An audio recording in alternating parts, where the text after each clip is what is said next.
It's almost the weekend. Woohoo! Let's see, what do we got here? My Uber Eats came late, so I had to eat real quick. Sorry. Omaha. It's been a long time since I've been to Omaha.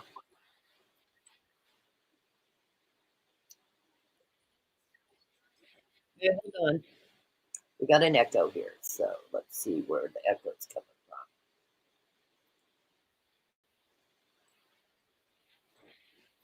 from. I think it's right here.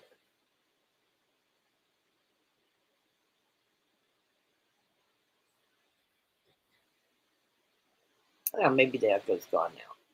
Oh, I was going to show you guys something else too that somebody had shared a long time ago. I'll share it at the end. Yeah, I'm still getting an echo. So let's see here.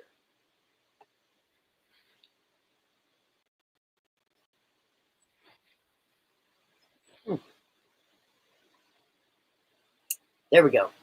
How about that? How about that? We're going to start with this. You know, I knew. Oh, I was going to do the chat first. Let's catch up. See you, Chop Liver. Hey, beach baby. Girly girl. Yes, it's almost the weekend. Hello to everyone.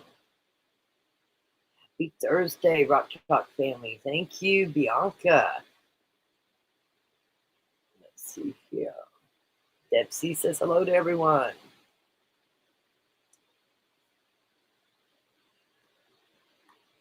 I bought a new mouse and it's having issues. So,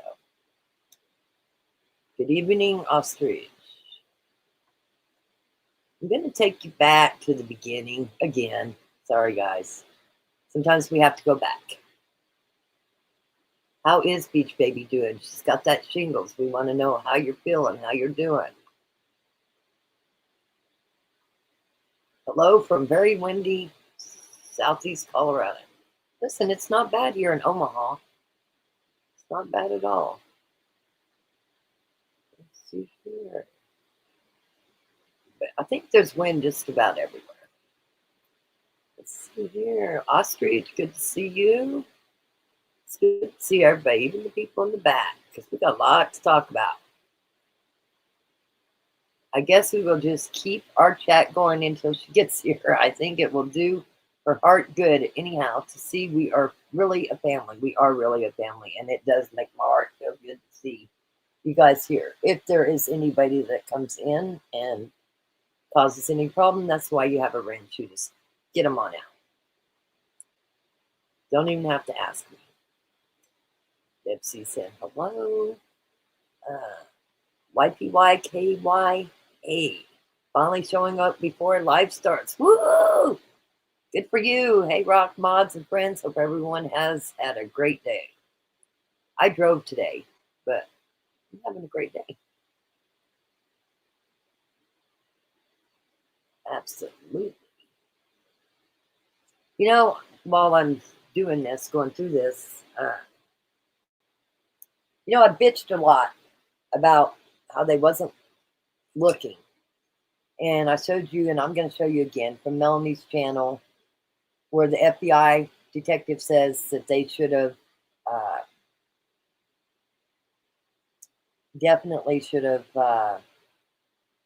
had drones in there, dogs, everything, looking for these women. And I kept saying, they only went 1 mile north, 1 mile south, 1 mile east, 1 mile west, and that it was the fire department and the reserve fire department and farmers. Okay, and there wasn't very many of them. Then later on, I found out that Elkhart deputy sheriff, they brought some people down and wanted to search and was told they couldn't search. They didn't need help. So you have people go missing. You have blood on the ground. You're suspicious. There's glasses there. There's a part to a hammer. There's blood. But you only do a mile radius. Not even a 5 mile radius. I mean, you got 3 helicopters right there in Oklahoma City. You couldn't call them. This is very, very crazy. see here. Trying to keep track here of what is going on. Oh, somebody was reminding me it's time. Sorry, my food had just came and I wanted to finish it real quick. Okay. Hello, lollipops. Good to see you. Girly girl. Evening rocking everyone. Always love seeing everybody. For you to see a smile. I'm glad you could break away and come join us. You know I love the daylights out of you, girl. I really do. Listen. I know I've went places that some might not go. Okay, but I'm all about the truth, and the truth has to be told about everything. And I am absolutely 1,000% for the 5 getting all the punishment full-fledged. And I actually think there's more. Hey, Lavender, it's good to see you, love. I actually think there's more. I mean, you can't tell me that overnight when these God's misfits got arrested that it dismantled the whole God's misfits group. I don't think so. That makes no sense. And if it makes sense to you, you might need to reevaluate because it makes no damn sense. But that's my opinion. So, hey, Flower Daisies, good to see you. Okay, we're going to get started because I'm not going to have a 3-hour live. I want to make sure I get everybody in here. Holly Rock, Bianca, Girly Girl, Beach Baby Deb, everybody. Yes. Okay. Good evening, Rock. Mama Lost Rhonda. Let's see here, Bianca. Skyline, good to see you back again. You had some good info too, so I assume you're from the area. Glad to have you. Hey, Brenda. This is Non-Rilla's girl. I love me some Non-Rilla. So, Brenda, you saw I had Joe Sapp on right at the beginning. I'm glad you came over. This is a case where 2 women from Kansas got murdered on a child custody exchange. So, this is a true crime channel, but I'm just trying to catch you up. It's from a cult. 5 people were arrested. The mom, there was 2 moms that got killed. The one mom was Veronica Butler. She had 2 children. She was on supervised visitation.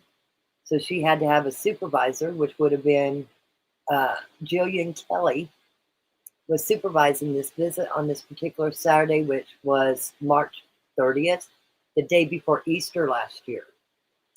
And I went boots on the ground and went to try to find these ladies and was hoping to find them alive. And unfortunately, they were found buried in a freezer.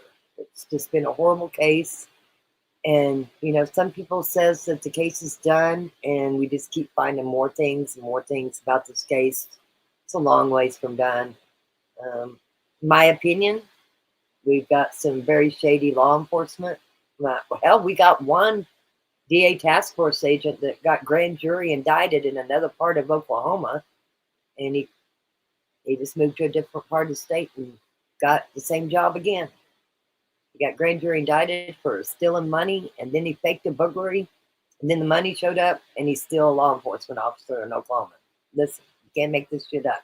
Anyway, Brenda, I know who you are. It's good to see you, love. Glad you're here. And then we got Jay Thomas from Colorado. Listen, I love me some Jay Thomas from Colorado. As a matter of fact, I will be in Colorado pretty much all next month, all of April. I'll be at my house in Colorado. So, around the Aurora area. So, maybe we can do lunch or something. I'll drive to you. Okay. Yes, Brenda sees Bianca. Bianca loves Non-Rilla too. Non-Rilla is part of Outlaw Nation. I think I met him when he first came on the scene, to be honest, when he first met Joe and Outlaw Nation. And been a fan since, as a matter of fact. Love me some Non-Rilla. As a matter of fact, I hope everything is going good with him. I keep trying to check back.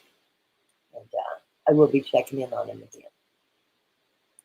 Let's see here. I'm going to pull my TV up.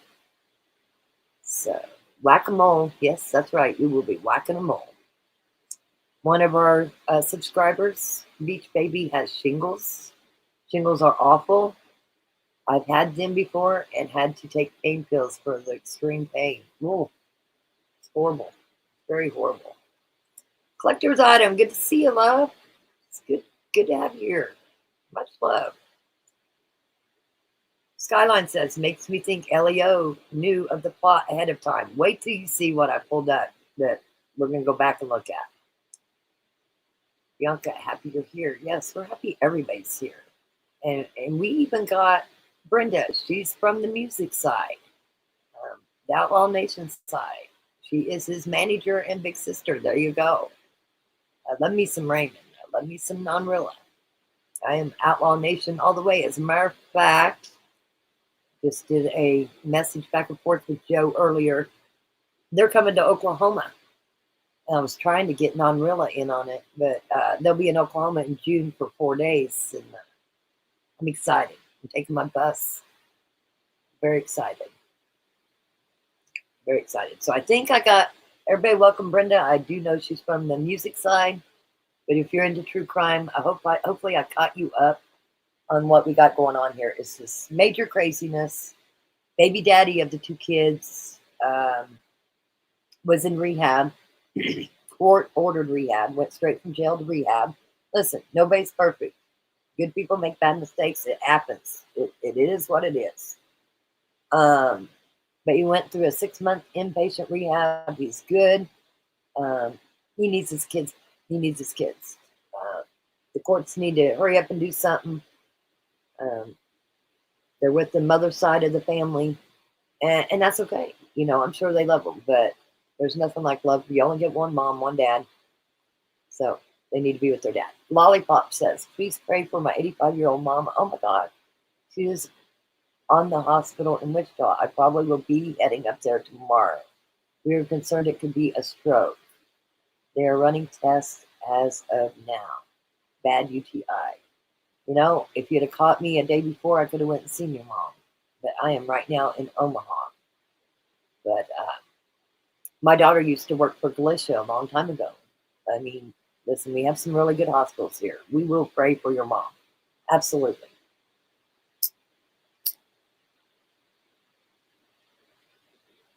As a matter of fact, I was at St. Joe Friday getting an MRI done at St. Joe. Yes. Yes, Brenda, I hope you enjoyed the show. Hopefully I've caught you up enough so that you can kind of know what's going on. I drove there, did not know either woman, was trying to find me. It took 15 days before they really arrested anybody. So they went missing on March 30th, and the first arrest was made on April 14th. 4 people, the grandma of the kids, which would be the biological dad's mom, her boyfriend, and another couple. And then a few days later, I think a week, another guy, OSBI interviewed him twice. This was his second interview. And on his second interview, he admitted to being involved in the murders, and the craziest thing happened. They said, we don't have a warrant. Go home. When we get a warrant, we'll call you. You just come in. It don't happen that way. But in the Panhandle, obviously it does, because I have never heard of someone confessing to murders and the police telling them, we'll go home, and when we get the warrant, we'll call you in. Like, it'll never make sense to me, okay? And when I went there, I thought I was going to help search for missing women. There was not a search going on at all. No search. And you're going to see how much of a search they had, because I found it. I've been looking, digging, and I found it. Okay. This collector's item. I'm so happy Wrangler is good. He has my support for sure. Wrangler is good. He is really good. And, you know, his kids deserve to meet their half-sister. And they got, I hate to use the word stepbrother and sisters, you know, because it's just weird to use the word stepbrother and sister. But he is married, and he has kids. He has a daughter with his wife, and then her kids. They're one big family, and they need the rest of their family there, which would be Wranglers 2 kids. Lollipop, hang in there, beach baby. I hate shingles when I had it. Take care, friend. I hope I never get shingles. Knock on some wood. Bianca says, so appreciate you collector's items. Nebraska, yes. I had to go to Omaha, get some tests done. Had to pick up some parts for something. You're welcome for all the prayers. Is anyone here interested in horses? I have a great one named Lollipop, named by my grandkids. We'll have to keep that in mind. Actually, if you want to send me the information on the horse, I'd be happy to share it. I got lots of friends that have horses and lots of friends that do rescue horses too. So you got my number. Shoot me that information. Okay, let's get started. We're going to start way back again, like I said, with the search. I don't understand the search. I'll never understand. Oh, Tiny Tots, welcome. I'll never understand the search.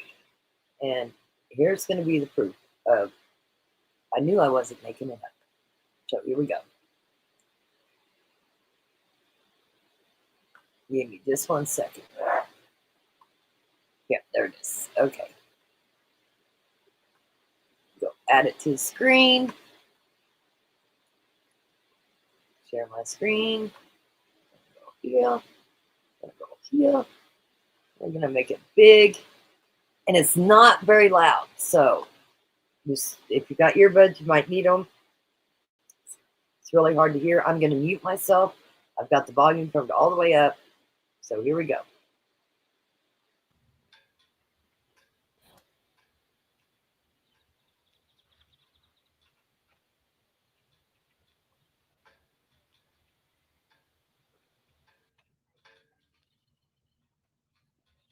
Is everybody ready? You count to 10 real quick? 1, 2, 3, 4, 5, 6, 7, 8, 9, 10. Testing, 1, 2, 3.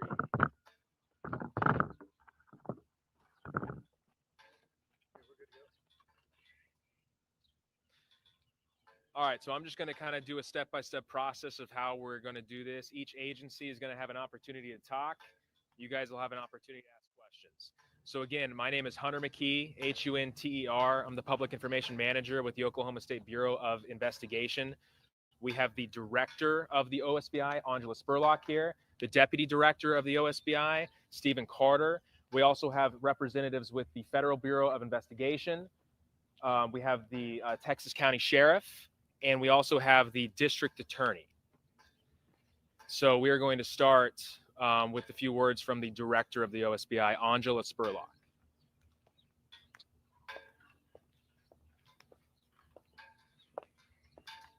Good morning. I appreciate you all coming today. As Hunter said, my name is Angela Spurlock, the Director for the Oklahoma State Bureau of Investigation. As you all know, we have been working very diligently for the last 2 weeks to bring closure to the families. This has been challenging for everybody involved. This case did not end the way we had hoped.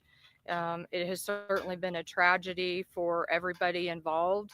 The mission of the OSBI, though, is to protect Oklahoma one partnership at a time, and certainly this case and is an example of how those partnerships work, and how it takes everybody coming together to bring resolution. And so while I am very grateful for all of my agents that have worked since the very beginning, 24 hours a day, to get us to the point we are today, we could not have reached where we're at without the partnerships of the Texas County Sheriff's Office, the District 1 District Attorney's Office, without our FBI partners, and without the assistance of the Oklahoma Medical Examiner's Office and the Oklahoma Highway Patrol that could not be here. So our condolences go out to the family, and we will continue to update you as we continue to move this investigation forward. And I'm going to now turn it over to our FBI partners. Thank you. Good morning. My name is Sonia Garcia. I am Acting Special Agent in Charge for the Oklahoma City Field Office, FBI.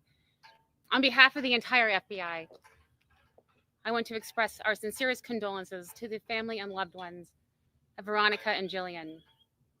The FBI was requested to assist on this matter on April 4th, and since then, we've had a dedicated team of analysts, agents, evidence response, and tactical personnel working around the clock. So you caught that right? April 4th. They took Granny's phone on April 1st, and FBI was brought in April 4th.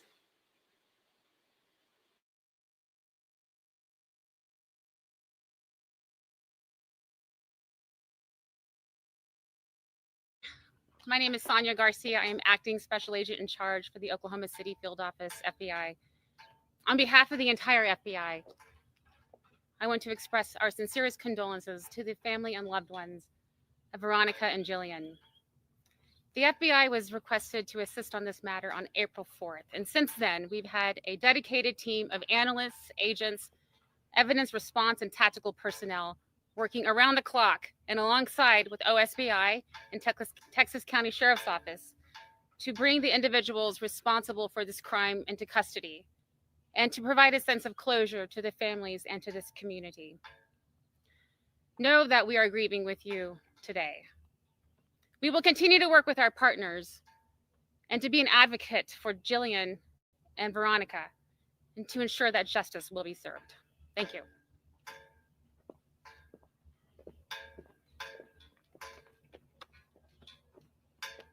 My name is Matt Boley. I am the Sheriff of Texas County, and I would also like to offer our condolences to the family.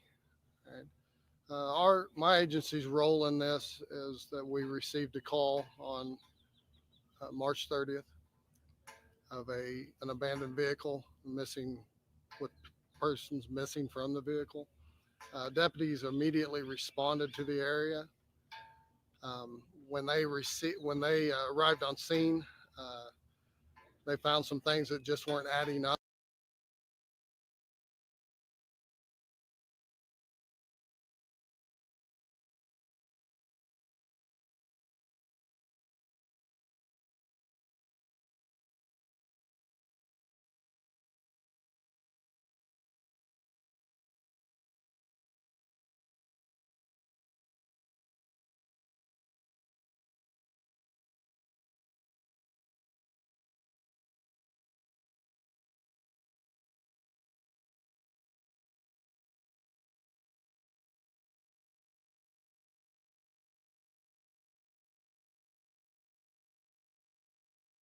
With you today.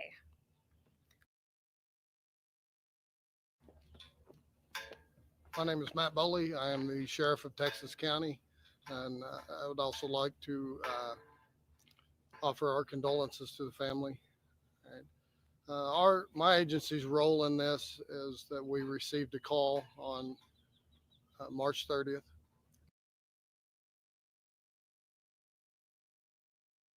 Yes, I was muted. I do it all the time. What I was saying is this is Bully here. Obviously, I don't care for him. He don't care for me. I don't like the fact that they refuse to wear body cameras when you taxpayers pay for the body cameras. I don't like that. And also, the way he's fiddling with his hands drives me nuts. He's nervous. He's got a lot going on. But most of all, what he's going to tell you is, because the OSBI said that Texas County Sheriff found the car. He's going to tell you that they got a phone call of an abandoned car. They also said when I called down that they were actively searching. When I got there was nobody searching. There was no command post. There was nothing. Nobody was searching. Okay. We do know that they got Granny's phone on the 1st. Now we know that the FBI came in on the 4th. Okay. And then he's also going to tell you how much searching they actually did. Now, we're going to go back to Melanie Little's channel again, because she was on it. That's where I heard from. And the FBI specialist that was on there, and he says what the police department, any police department should do. Okay? Any police department should do. And I don't know what you got going on in Oklahoma, but listen, I'm telling you, it's all of Oklahoma, and it's really bad in the Panhandle. So let's continue. I know there's good people in Oklahoma. I got family in Oklahoma. I'm not doubting the people. There's some bad things that goes on. So let's continue. Of an abandoned vehicle. Will be served. Thank you.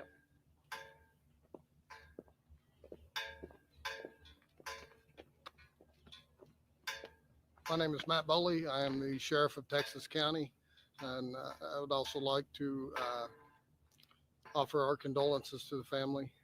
And, my agency's role in this is that we received a call on March 30th of an abandoned vehicle missing, with persons missing from the vehicle. Deputies immediately responded to the area. When they arrived on scene, they found some things that just weren't adding up. So we established a crime scene and then notified the OSBI to have them come and assist us with this and to actually take lead on the case. All right. We established a search party made up of the Guyman Fire Department and several of the volunteer fire departments in the county. And As I said before, we've seen video of the search party. It was not police officers. It was fire department, reserve fire department, and farmers. We know that the town close to there, Elkhart on the Kansas side, we know that the undersheriff came with some people, offered to search, and was told they didn't need their help. Now you got an abandoned car, you've got blood, you got 2 missing women, and you don't need help searching?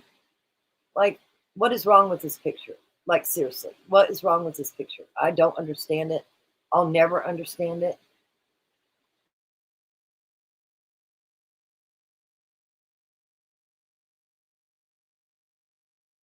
received a call on March 30th of an abandoned vehicle missing, with persons missing from the vehicle.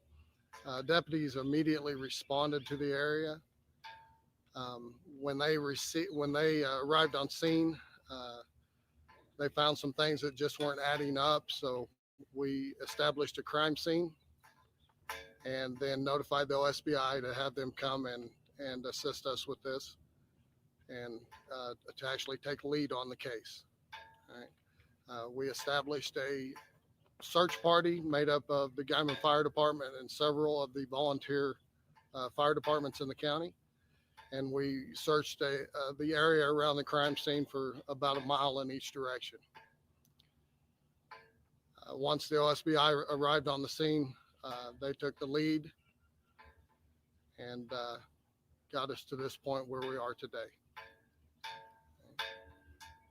I'd like to thank the Oklahoma State Bureau of Investigation, especially the Northwest region. They were phenomenal in this. The Federal Bureau of Investigations, the Oklahoma Highway Patrol, Guyman Fire Department, several Kansas agencies that assisted, local agencies here in Texas County that assisted, and I'm sure I've forgotten a few, but I'd like to just say thank you, even to the public.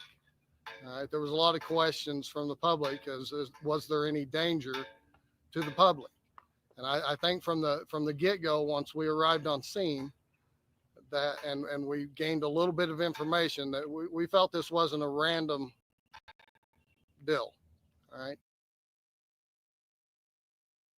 So once they got on the scene, they thought it wasn't a random deal. When it came across to me, it was that they could have been trafficked. So they thought it wasn't a random deal, but that's not what they was telling the local news. It's crazy. But so if they knew all this from the first day, then how come the bodies of these women, it took 15 days? Why did it take so long? And tell me how long it takes you to search a mile to the north, a mile to the south, and a mile to the east, and a mile to the west. Listen, I did a lot of searches. It's never been narrowed down to a mile in every direction, and that's it.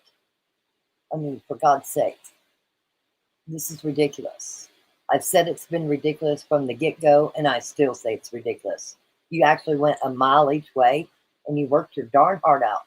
Listen, I know that you were trying to rely on forensics, but if you were relying on forensics and the cell towers, why wasn't there a search? Because you didn't have the FBI come in till the 4th. If you guys caught it, the FBI came April 4th. You've got enough manpower, and you're thinking all these people. Why wasn't Ellie out in the field searching, and why did you only go a mile? I don't know. Don't get it.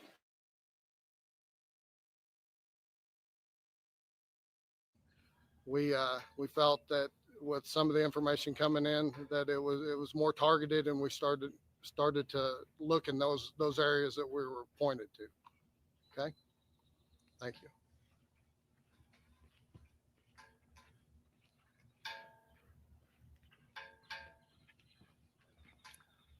I'm George Harrison Leach III. I'm the district attorney for District 1. I wanted to start to let you know that on Friday, the informations were filed, and they were filed under seal. The reason they were filed under seal was to protect our law enforcement officers and to try to keep the children out of harm's way. Okay, so this brings my next question. The reason the files were sealed is to protect our officers. What about the public? What about the public? Listen, when I started saying that there was a cult and that you needed to call the ATF, you had a cult, people thought I was crazy. Okay? But he says right here, the reason they were sealed was to protect the officers. Protect the officers from what? Why was the officers being protected and not the public? That should be your number one question. And Beach Baby says they were having donuts. We're busy having donuts. Well, I'm telling you, I was up and down every road, and I didn't see any OSBI or anybody for several days. Several days. But hey, the stuff was put under seal to protect the police officers. All right. Got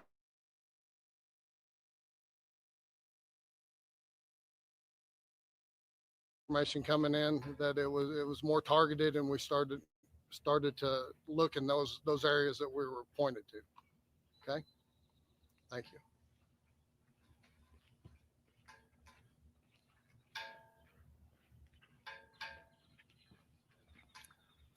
I'm George Harrison Leach III. I'm the district attorney for District 1. I wanted to start to let you know that on Friday, the informations were filed, and they were filed under seal. The reason they were filed under seal was to protect our law enforcement officers and to try to keep the children out of harm's way. We were successful. No shots were fired, and the children were kept out of harm's way. Our district judge issued an order.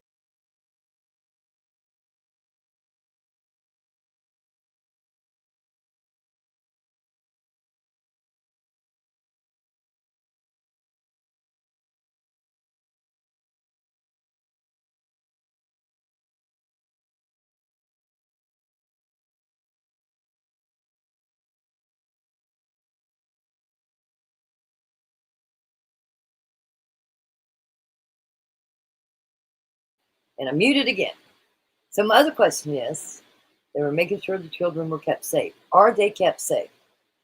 Can anybody assure, since the kids are with a family member, that the brother that has the SA cases that everybody knows about, you can file all the lawsuits you want.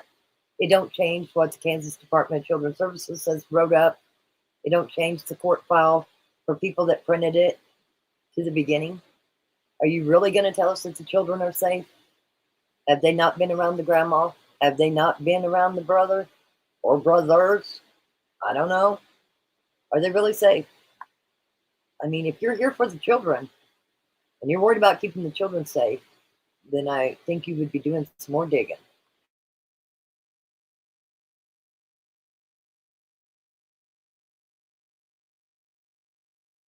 Under seal was to protect our law enforcement officers and to try to keep the children out of harm's way. We were successful. No shots were fired, and the children were kept out of harm's way. Our district judge issued an order this morning, and those files are now unsealed. So you can get the information at the courthouse, you can get the affidavits at the courthouse, which will give you the facts that we were working off of. Additionally, I would like to begin my. This has been an amazing enterprise.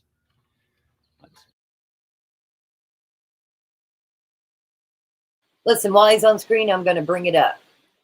Supposedly, the FBI is investigating this guy and his drug task force. Now, this is the only state I know of that the DA has their own drug task force. Okay, if your state has a drug task force, I kind of want to know, because I only know of Oklahoma doing it. Every other state, they have you have your city police, then you have your sheriff, then you have your state troopers or highway patrol, whichever one your state calls them. And then you have your BI, whether it be OSBI or KBI, whatever state you're from. And then you go federal.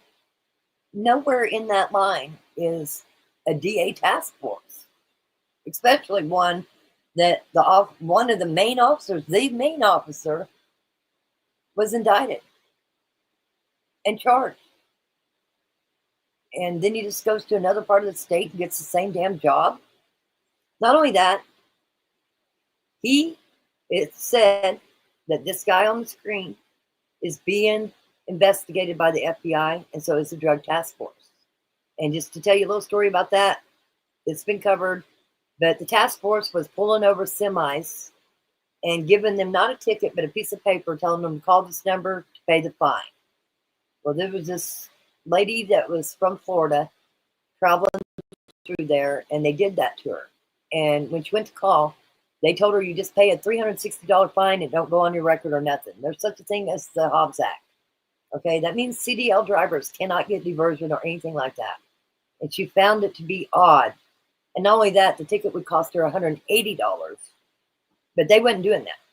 They wanted her to pay $360. So there's another article I'll show you where this department, ran by this guy right here,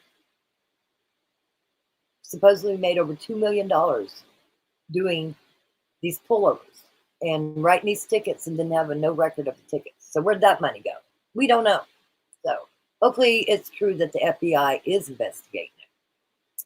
But also, this guy has never been elected as a DA.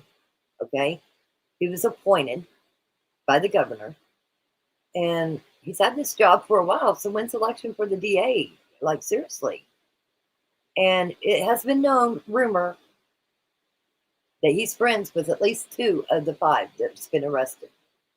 The 2 main ones, as a matter of fact, the grandma and the grandma's boyfriend.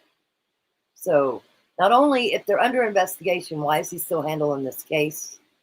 We talk about the Brady list. We talk about Brady Giglio. Hell, we might even start talking about RICO, because I'm telling you, this is probably a RICO case too.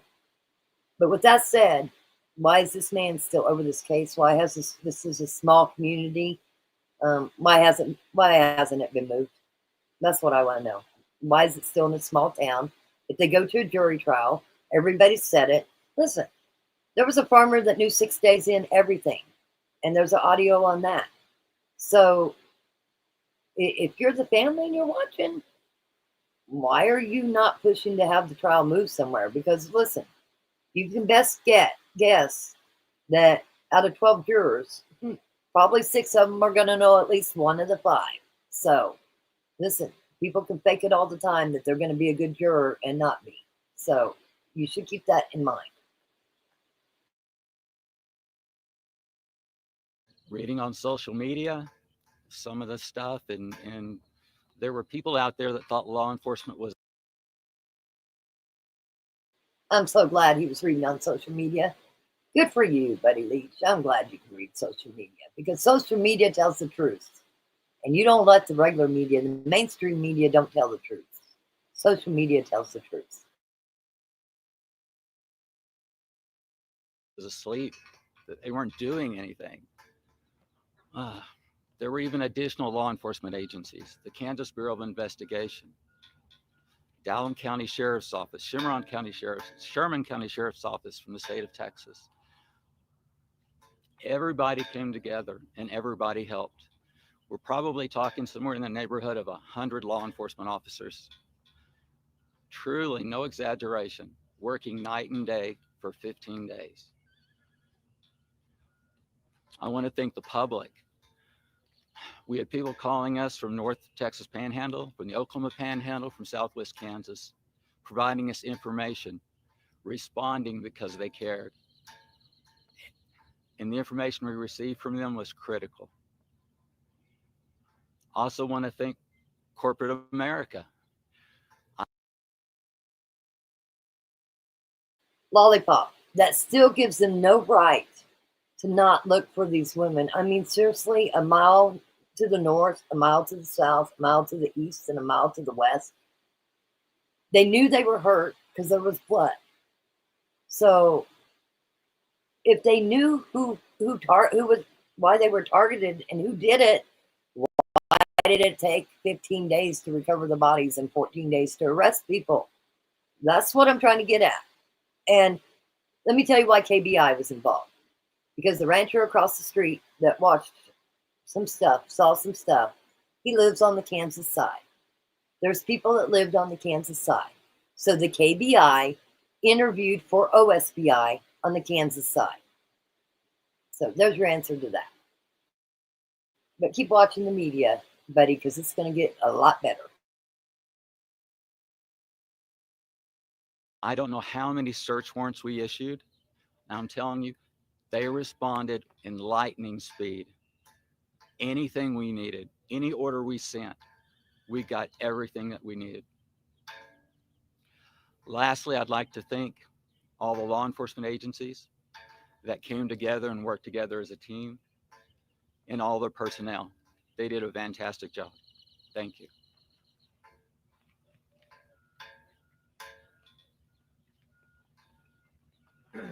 Any additional questions you guys have, go right on ahead. Is there confirmation at this point that the bodies recovered are Jillian and Brian? Not at this time. We have, I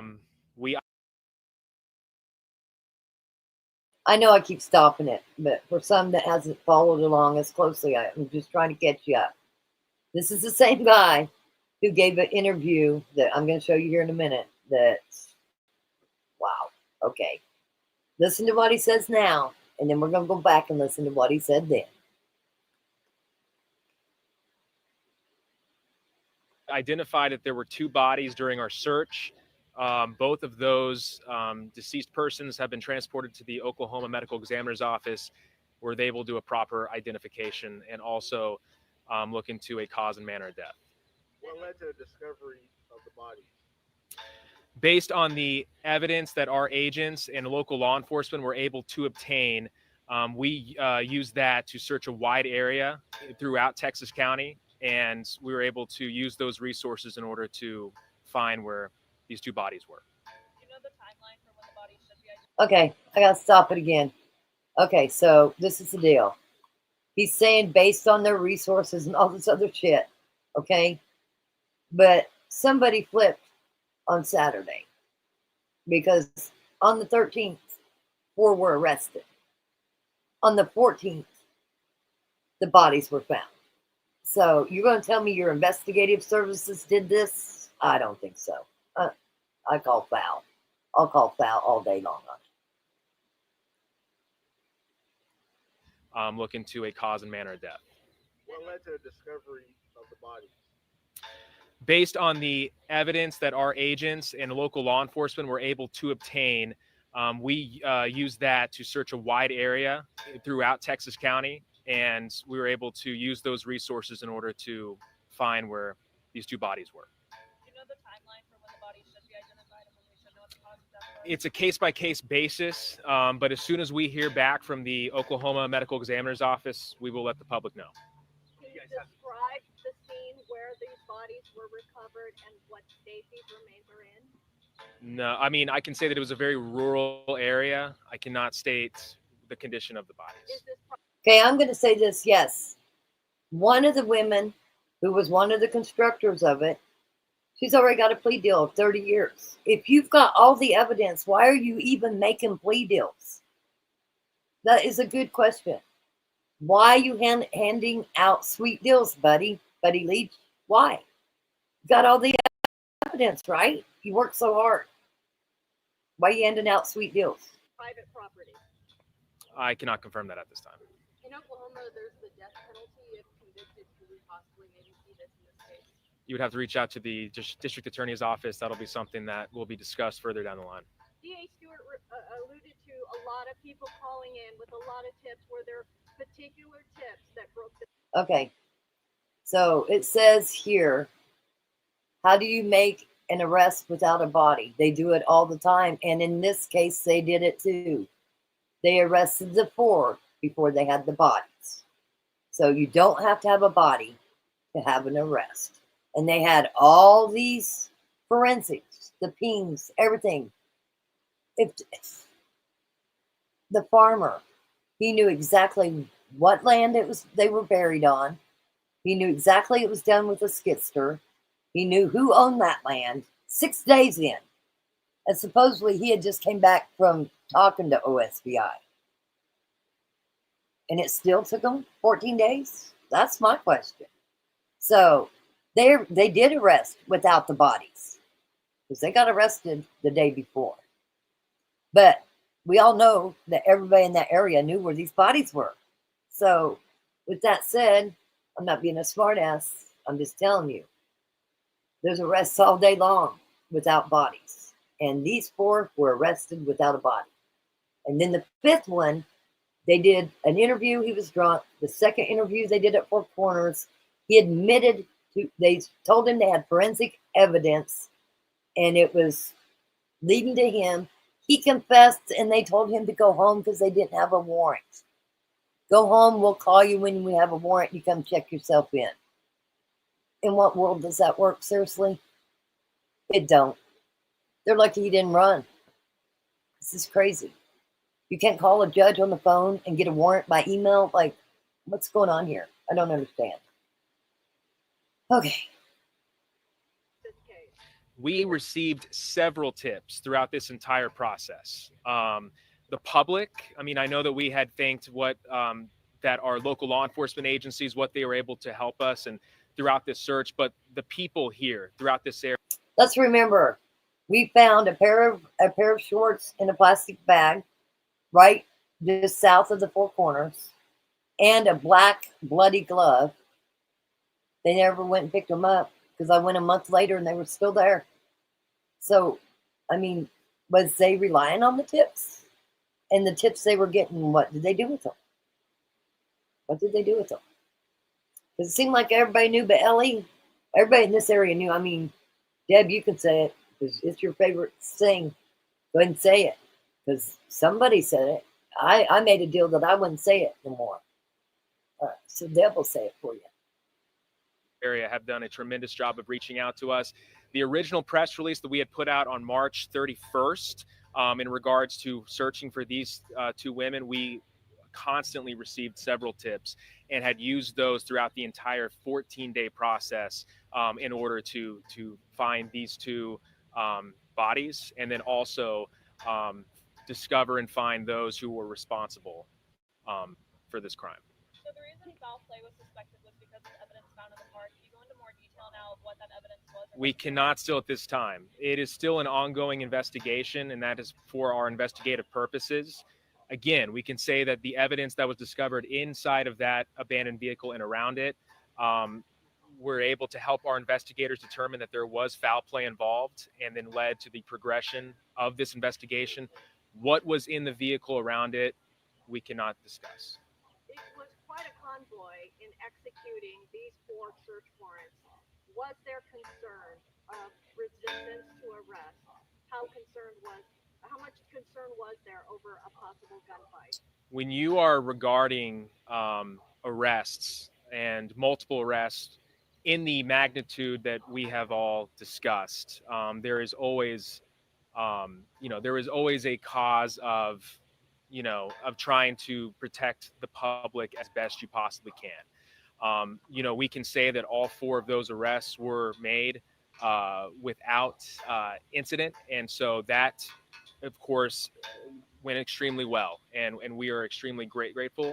Just in case you're wondering, this was done on the on the 15th. Check it out. April 15th, 2024. Day after they found the bodies. So they hadn't even arrested Grice yet. They took the fifth person in and for some reason didn't have enough evidence. They interviewed him, let him go. He literally sliced his pinky finger almost completely off. And then on the second time they talked to him, they met him at Four Corners, which is where the exchange originally was supposed to take place. And they said, and he admitted to it. What his part was in all this, which was a major part. And they said, we don't have a warrant to arrest you. Go home and we'll call you when we have a warrant. That's good LE. Let me tell you, that's really good LE. Another agency that wasn't able to make it, that was a big part of that and helped us tremendously, was the Oklahoma Highway Patrol. So we want to thank them tremendously on that. But I mean, again, there was concern, but we are extremely thankful that no one was hurt, no one was injured during this process. Did any of the four suspects charged in the case tell law enforcement where to find them? Say that one more time. Did any of the four suspects charged in the case tell law enforcement where to find them? No, we cannot discuss that at this time. How early did you guys have suspects?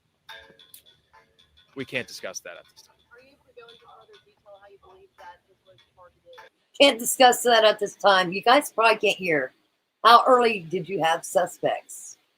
Well, you took Granny's phone on the 1st. So how early did you have suspects? Why did it take 15 days? And listen, nobody knew whether these women were alive or not for all them days.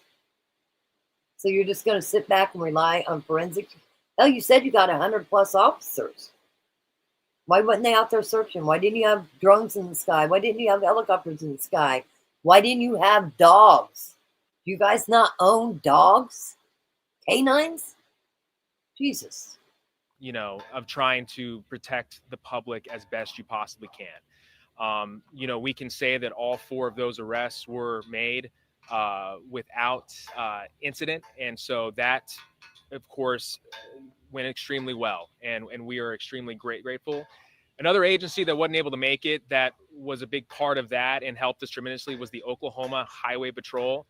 So we want to thank them tremendously on that. But I mean, again, there was concern, but we are extremely thankful that no one was hurt, no one was injured during this process. Did any of the four suspects charged in the case tell law enforcement where to find them?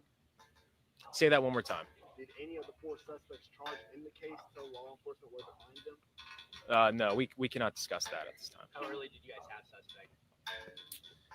We can't discuss that at this time. Are you able to go into further detail how you believe that this was targeted and not a random act? Based on the evidence and the information that we were able to obtain throughout the entire investigation, what was found inside of the vehicle, witnesses, family, friends of the victim. They have body cameras. Your taxpayers' money's paid for the body cameras. The sheriff told me from him, said, it's my choice whether we use body cameras or not. And they choose not to use body cameras. Let me tell you, Guyman police, the city police, wear body cameras. But when they're helping transport the 5, they have to take their body cameras off. Why don't you go ask the chief of police that just resigned why he resigned? Wouldn't that be interesting to know? Because I heard the chief of police was a good guy. Interesting. Oh, and let's not forget Clint Twombly, the cousin of Cole Twombly. He ran for sheriff in Cimarron County. He won. And it was his truck and the trailer that was used, that the women were put in, were on his property. He won, and then for some reason, he didn't get that job after he won. He was voted in.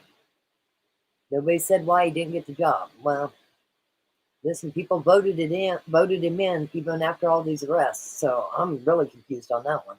Victims that we were able to talk to throughout this entire process, we were able to gain the information to determine that that these 4 people were responsible for both of these women going missing. Also, are you able to confirm if this was over a custody battle? We cannot confirm that at this time. What's the relationship, if any, between the suspects and Veronica and Julia? Again, because it is still an ongoing investigation, we cannot discuss that. We know that one arrest was in Texas County, the 3 others in Sayre. Can you describe the arrest process? You said there was no resistance, but That's all we can really say at this time. And we can say that the 4 people that we were looking for were found, arrested, and placed into custody within the same day. And there The same day, that was April 13th. You took Granny's phone on the 1st. And you actually took 5 in. You let 1 go. And come to find out the one you let go is the one who unalived Jillian or Veronica. And then he was stuck in the back of the trailer and thought Jillian was still alive. So he stabbed her too. The one guy you did let go. And arrested later. I don't understand. was no resistance. and obviously you can't talk about the evidence in this case, but is there significant physical evidence in this investigation? Yes. Can you elaborate? No. Are you able to go into the condition of the bodies that were found? No. Is there a reason you guys were so tight-lipped right off the start? You said there wasn't a threat to the public when you guys were investigating, but still not a lot of information was released. Is there a reason for that? There was not immediate threat to the public. Again, as the sheriff alluded, this was a targeted attack. No immediate threat to the public. Yet, there was nobody arrested. He wasn't searching for these women. Listen. And I'm not an attorney, okay? I'm not an attorney. I'm just going to let you know that I don't have a clue why they couldn't get arrest issue. Why they didn't arrest Paul Grice. I'll never understand. case. And when you ask about us not releasing a lot of information in that 2-week process, this is the way that our investigators work. This is what you have to do in order to get the job done, everybody involved in order to catch those responsible and do everything in our power to find both of these people who went missing from the very beginning. So again, as we tried to do as the investigation progresses, we can release as much details as we possibly can. But again, the way that this process works is you can't give away as much as maybe you guys are asking for, because that's how we're able to catch these 4 suspects. Did law enforcement speak with Tiffany Adams on March 30th? I cannot confirm that. Was the property where the bodies were found connected to the suspects at all? I cannot confirm that. Was Kelly a court-appointed supervisor for Butler's business with the children? We can't go into that. So I know the bodies haven't been identified, but everyone expressed their condolences. Do you think there's any chance that Veronica and Jillian are still alive? No. Any word on arraignment? We will look into that further. When that is made available, we will let everybody know. As the investigation progresses, do you expect the possibility for more suspects to be arrested? Not at this time.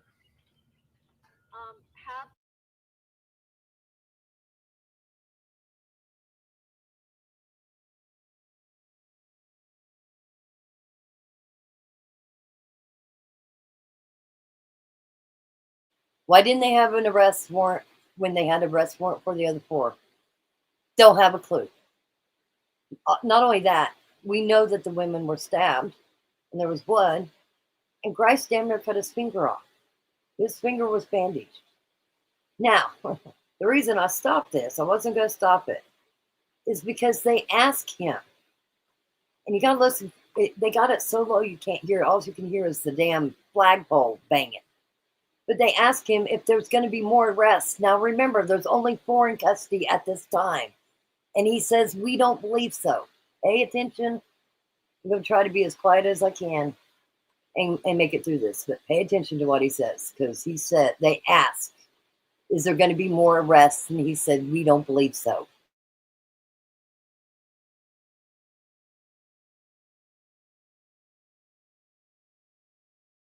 From that. Is the property where the bodies were found connected to the suspects at all? I cannot confirm that. Was Kelly a court-appointed supervisor for Butler's visits with the children? We can't go into that. So I know the bodies haven't been identified, but you know, everyone expressed their condolences. Do you think there's any chance that Veronica and Jillian are still alive? No. Any word on That question was, we know you found the bodies. You haven't found the bodies of Veronica and Jillian. Is there any chance that they're still alive? I wish I had a way to make this louder. I have no way to make it louder. I am sorry. When you ask about us not releasing a lot of information in that 2-week process, this is the way that our investigators work. This is what you have to do in order to get the job done, everybody involved, in order to catch those responsible and do everything in our power to find both of these people who went missing from the very beginning. So again, as we tried to do, as the investigation progresses, we can release as much details as we possibly can. But again, the way that this process works is you can't give away. Not only that, Paul Grice said he was drunk. They knew he was drunk. They could have even arrested him for being drunk in public, right? Listen, I watched too much First 48 Hours. I know the first 48 hours is the most critical. I guess I'm the only person in the world that watches that show, because it seems like they had plenty of time just to do whatever they wanted to do. Go on about their business. Granny was in Boise City at the Dollar General shopping with the kids. I saw her. Like everything was going on. And okay, you have faith. You keep having faith in your law enforcement down there, because all faith for me is gone in that regard. As much as maybe you guys are asking for, because that's how we're able to catch these 4 suspects. did law enforcement speak with Tiffany Adams on March 30th? I cannot confirm that. Is the property where the bodies were found connected to the suspects at all? I cannot confirm that. Was Kelly a court-appointed supervisor for Butler's visits with the children? We can't go into that. So I know the bodies haven't been identified, but you know, everyone expressed their condolences. Do you think there's any chance that Veronica and Jillian are still alive? No. Any word on arraignment?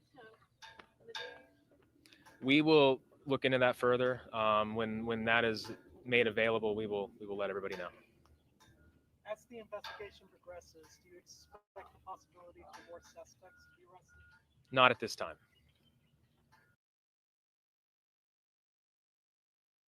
Now, I know you heard it.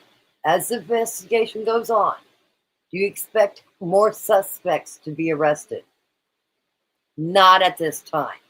Now, mind you, they had Grice in there the same day as they did everybody else. But not at this time.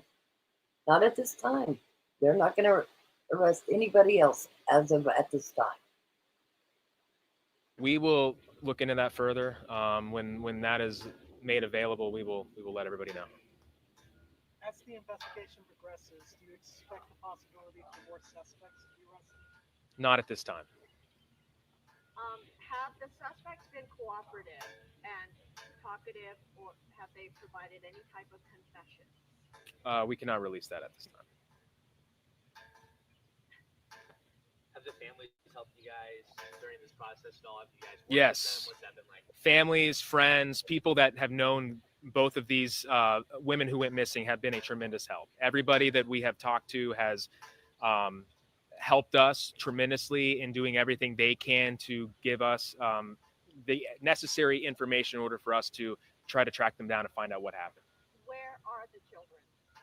We can't go into that right now. Are they? They're safe. Yes. Are they Children are safe. victims? We can't go into that. Now that the FBI is involved, will they face any federal charges? We're not going to go into that right now. So what next? Is there going to be further investigation? Yes, In, the investigation continues. The next steps are when the identification of the two victims is made, we will let everyone know. And when the cause and manner of death is made by the medical examiner's office, we will let everyone know. Right? Were the bodies together? We cannot confirm that. Right now, there are no suspects at large. The public is not. So you're going to tell me that you're okay with these people unaliving two women and just getting 30 years as a plea deal? You're okay with that? Just so that they don't have to go through a trial? Listen, I'm a taxpayer too. Take them to trial.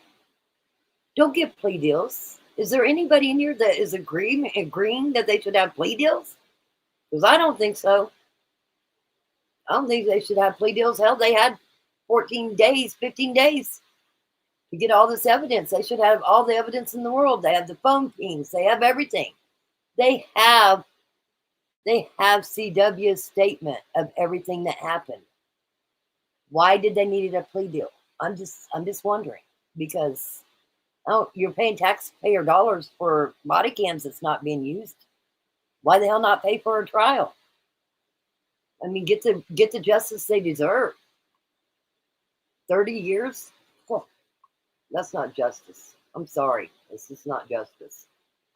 In danger. That's what's important to us.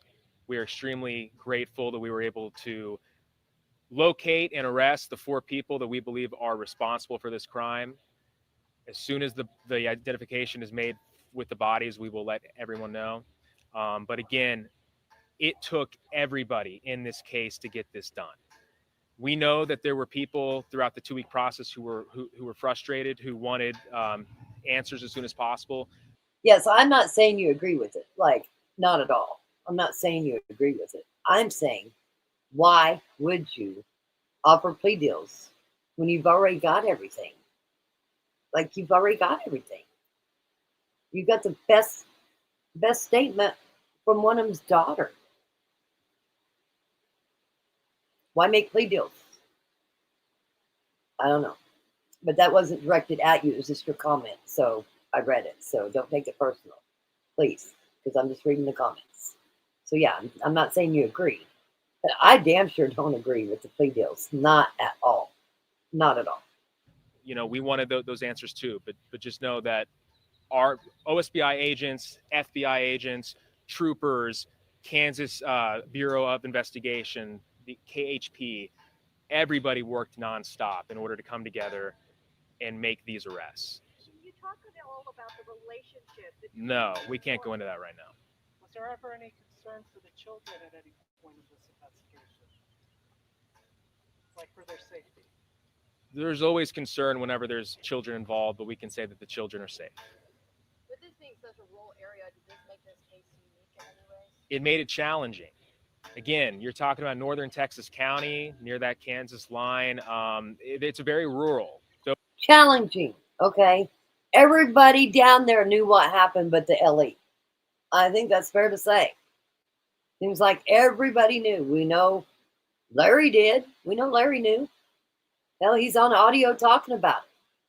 So everybody knew, but the LE, the professionals, you really expect me to buy that? Do you guys buy that? Do you believe that everybody in the area knew except LE? Okay. those of you in the media that have been up there covering this, there's not a lot of homes, not a lot of buildings or businesses. Sometimes you could use cameras to help you in this case. We did not have that. So that's what made it extremely challenging. Is there any video? Wait a minute. You can use home, you can use cameras. We don't have any of that. Well, we know you have drones because every court hearing you have a drone there. At one time there was 2 drones. What do you mean you don't have that? I don't understand. But the public wasn't in danger. But you don't have the, oh my Lord, the more I talk about this, the crazier it makes my brain. You're telling me that you couldn't do it because you don't have cameras. The media has cameras. You didn't have that. We know you have drones. We saw them. Hello. FBI has unlimited resources. Go blow that smoke somewhere else because we ain't believing it here. Being such a rural area, did this make this case unique in any way? It made it challenging. Again, you're talking about northern Texas County near that Kansas line. It's very rural. Those of you in the media that have been up there covering this, there's not a lot of homes, not a lot of buildings or businesses. Sometimes you could use cameras to help you in this case. We did not have that. So, okay, well, right where you turn at Elkhart, that Tractor Supply store, they got great cameras. Now, granted, the school, all schools should have cameras. Yarborough School did not have cameras. I get that. But you didn't even search. You didn't even search. You went 1 mile north, 1 mile south, 1 mile east, and 1 mile west. That's all you did. And you're going to say the media had so many other resources. Like, seriously? And I do believe I was live every day. So I believe that everybody in the area was seeing it because I was live. So that's what made it extremely challenging. Is there any video evidence? Not at this time. Have you ever seen a case like this? Like, is there anything different about it?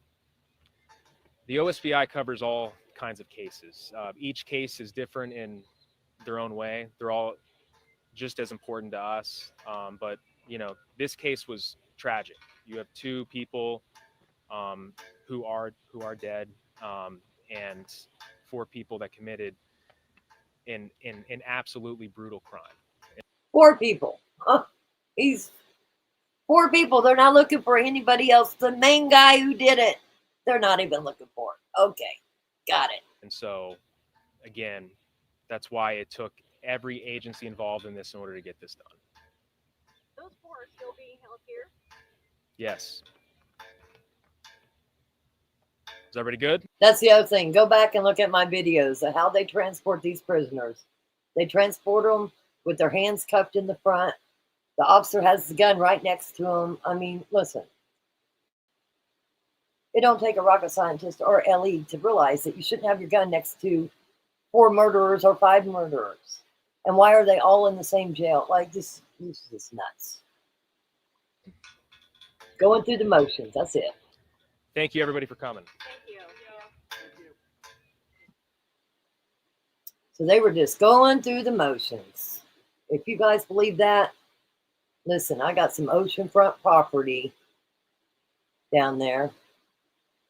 It's a little by El Reno, but I'd be hip to get it to you. You know, and there might even be some nunnery going around, because that seems to happen down there. There's a lot of nunnery going around, and there's cranes. Cranes are in the area, and just check Copeland. Copeland, we can see. We got some oceanfront property. My Sayre will send it to you. I sure wish they could get this case tried in another county. Absolutely, I agree 1,000%. This case should be tried somewhere else. In the land of Copeland, yeah. Well, in the land of Copeland, I believe that there's more misfits in the land of Copeland, if you want to know the truth. Seems to me there's more misfits in the land of Copeland. So it's just I don't understand, guys. This does frustrate the hell out of me so bad. And like Beach Baby said, wake up. These are your community. She is part of the community, or he. I don't know, he or she. We got a lot of your community in here, and they aren't buying what you're throwing down. So they're not buying any of it. It's been known that the DA is friends with at least two of these people. Like, what is going on here? Yes, they had the best statement from CW, but I believe it would still have been swept under the rug. Possibly. Possibly. Yeah, I wish I could tell you something that somebody told me, but I don't want people thinking that. Listen, I don't regret going there. It was my time, my dime. I'd do it all over again. The same. I'd do it all over again. I wish we could have found the women. I was very frustrated at the fact that there was no LE searching.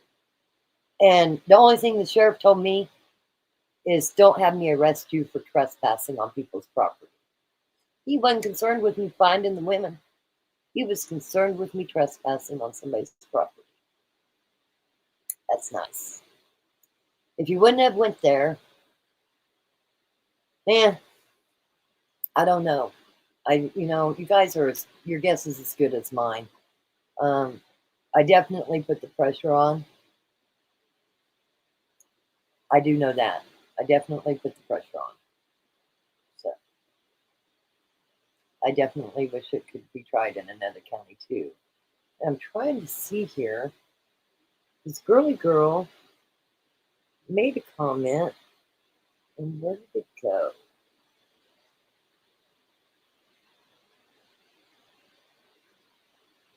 Why is it not showing up? Oh, here we go. The computer had a stop for a second. I don't know what the deal is. Okay. The only silver lining I see to the plea deals is that the state wanted death penalty and family did not. Listen, even with the death penalty, they're on death row forever with the death penalty.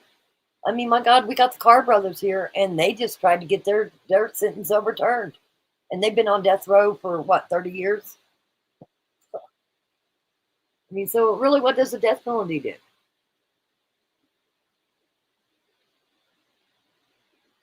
I don't understand.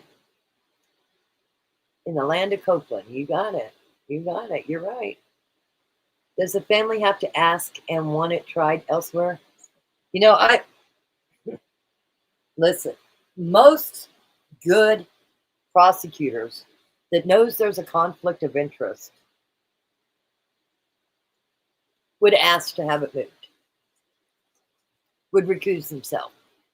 If in fact, listen, you got to realize he's the prosecutor for Cimarron County, Beaver County, Texas County.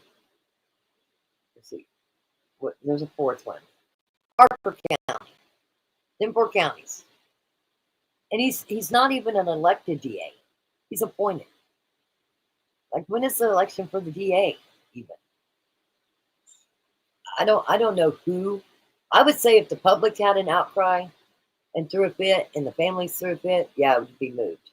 If I was a family member and everybody knows everybody there and has the connections that they think that at least Granny and her boyfriend had, why wouldn't you be throwing a fit for it to be moved? Let the DA pay for your overnight. I mean, look at the Idaho 4 case. They moved it 3 hours away, and it's not. Listen, it's from a guy that's not even from that area. He was clear from Pennsylvania, just went to Washington to go to school, and in Idaho, that's 10 miles away, four people end up murdered by a knife, of all things, and they moved that court date. They actually built a whole new courthouse thinking they was going to move it there in another city. And listen, the court-appointed attorney in that case, Ann Taylor, is really good. She's really good. Okay, they need to move this case, and this dude is stupid and like bowling. Yes, I agree. Wait till you see what I play here next.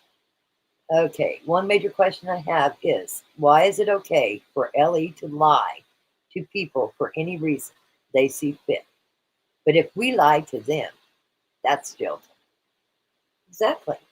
But they were so worried. They were so worried about LE, right? Let me tell you how worried they were about the kids. I'm just going to tell you. I was staying in Guyman.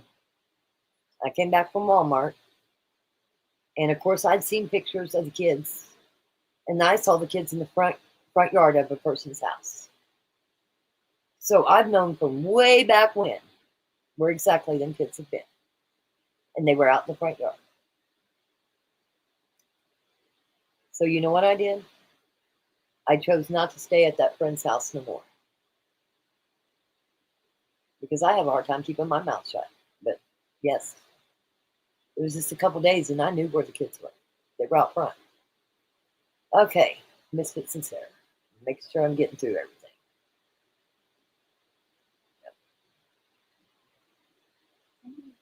I know you're frustrated, Rock. I am frustrated. I'm frustrated as hell. Like, I've never seen such a jacked up case in my life.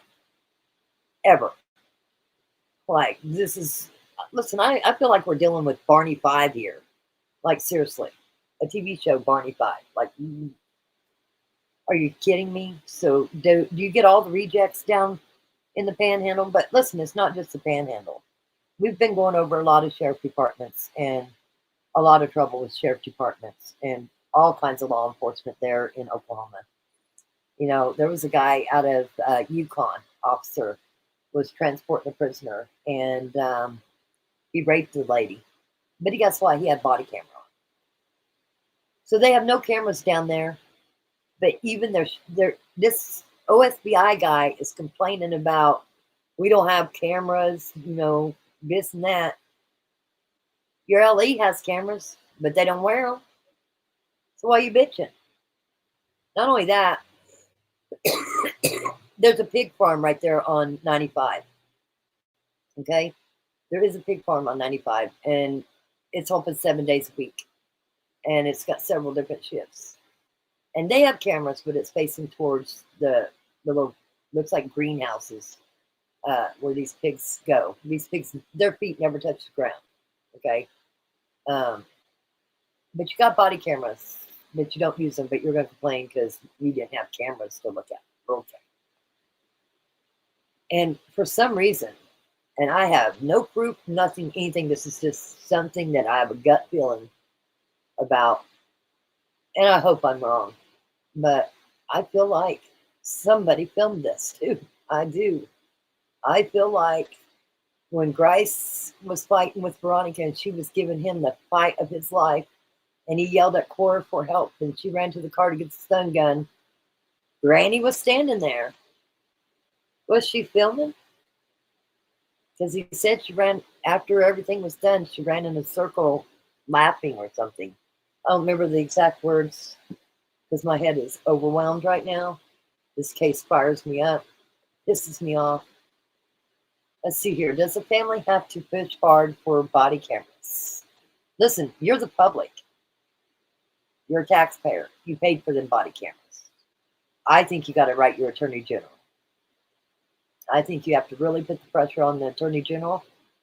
And you know, with all the politics going on and everything going on, listen, when the Black Lives Movement went and they were trying to defund the police, all we saw on TV was, we need cameras. We need body cameras. We need your help. You know, we got to get our police officers everything they need.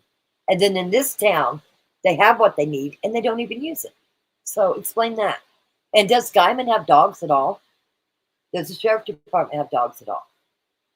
Well, they probably wouldn't use them if they had them. So I guess that's my answer. Maybe they don't even have them. I don't know. If you live there, does any of the LE have dogs?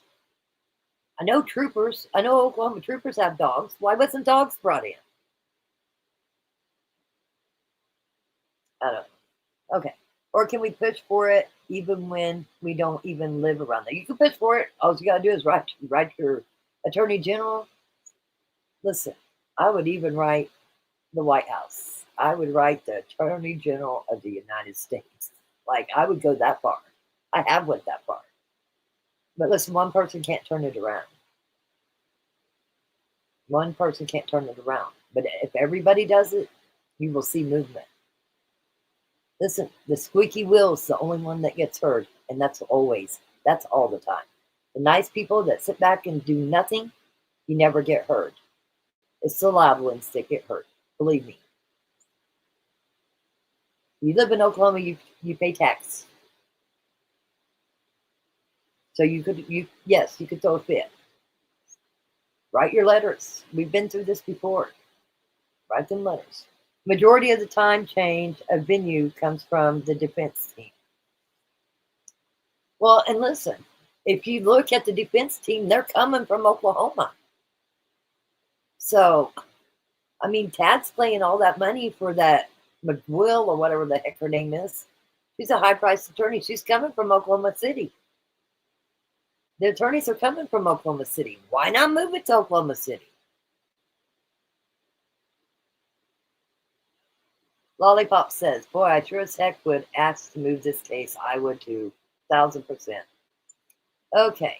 The AG should have appointed a special prosecutor with no conflict of interest. Exactly. But they're not doing it. They are not doing it. I agree with you, though. I agree. I totally agree. Listen, I don't know why I feel that way, and I feel gross for feeling that way. But why would she just be standing there? Listen, a lot of people film their actions, okay? Look everywhere. People's filming everything everywhere. So I hope it's not on film, but a big part of me in my gut says somebody filmed this. Somebody filmed it. I don't know. Okay, it's sad. Can you imagine if this was your family? I don't blame Jillian's family for staying away. Yeah, I mean, she was just doing her job, and look where it's got them, and look at all the craziness that's going on. I mean, I think it's fair to say that this case has a whole lot of crazy with it. I mean, if you go into checking out the family and the family dynamics, and you should not ever victim shame, but if the whole deal is to keep Veronica's kids safe, then should be investigating the family as to where they're staying and who's seeing them and who might be around them. It is sad. Hey, Country Boy, haven't seen you in a while. Hey, what up, Rock and Rock family? Heading home on the bus from a basketball game. Hope you won the game. I'm always down for hoops. Have to get me a schedule. I'm always down for hoops. Let's see here. If they had dogs, it would be for drugs. They too stupidly lazy to have tracking dogs. Ellie loves the low-hanging fruit. Listen, I agree, but my God, we all pay taxes like crazy. Why wouldn't they have dogs? Seriously, I don't understand why they don't have dogs. Does anybody in that area, do you know if they have dogs? Not only that, if you've got any kind of base close, is Fort Sill the closest base, or Tinker Air Force Base? Because I know they got dogs, and they got damn good dogs. How about the DA and the DA task force that collected $2 million? Spend that money and get dogs, right? Interesting. RIG announced a few days ago that he's running for governor.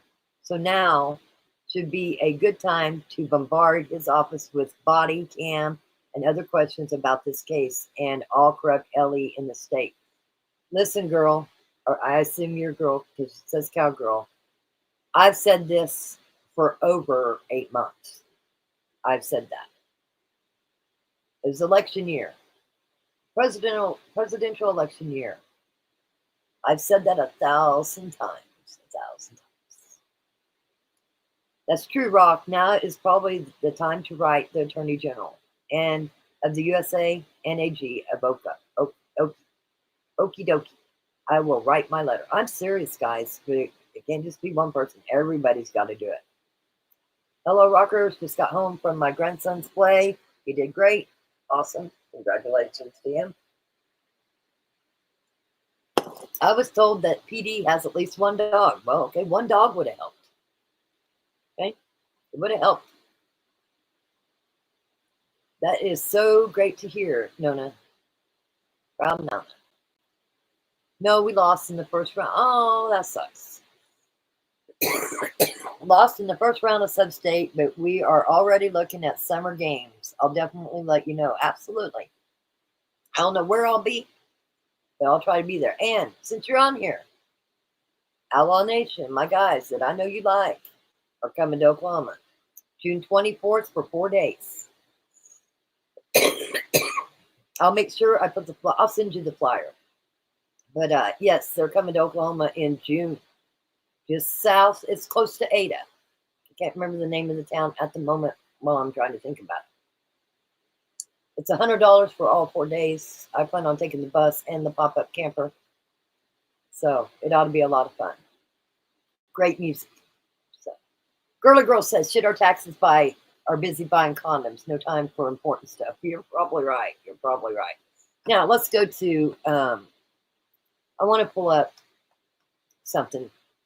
I pulled it up the other night, and for those of you who wasn't paying attention real well, and listen, I'm going to get to the topic that I tagged this at. I just got a little off track here. I will keep preaching it until I can't preach it no more. I'm going to keep bringing it to you as truthful as I can bring it to you, too. I am not going to sugarcoat any damn thing, ever. So, and I'm not going to be silenced unless I have to be silenced. And I don't plan on that ever happening. So, because the truth will prevail. And when you're out there lying, the truth will overbear the lying part. I promise you. The truth will be what sets all this up, and it's what will get this going. The dad, Wrangler's already been through 6 months of his drug treatment. He has a new baby. That means his kid has a half-sister. They have brothers and sisters. And Wrangler has a wife. He has a job. He has a place to live. Someone tell me why these kids are not back with their dad. When rumor has it that they could be being around their other grandma and her half-brothers. I don't know how true it is. I just know what people say. People from the area say. I'm not there. I can't see it. But that whole thing needs to be brought to a head, too. Somebody dropped the ball on that, and I'm a firm believer that if somebody, whether it be a judge in Oklahoma or Kansas Children's Services, somebody would have did their job, we would not be where we're at right now. So that's my opinion. You got it. Okay, hold on. I'm going to pull this up. I went over this the other night, but we're going to go over it again, and I'm going to do it quickly. Let's just get into it. I had it on my screen, and then I found something else that I wanted to do. So,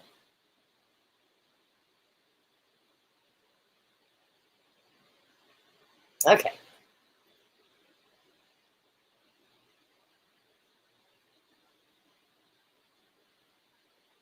Let me see here. Oh, crap. That's the wrong thing. Oh, okay, hold on. Now I broke it.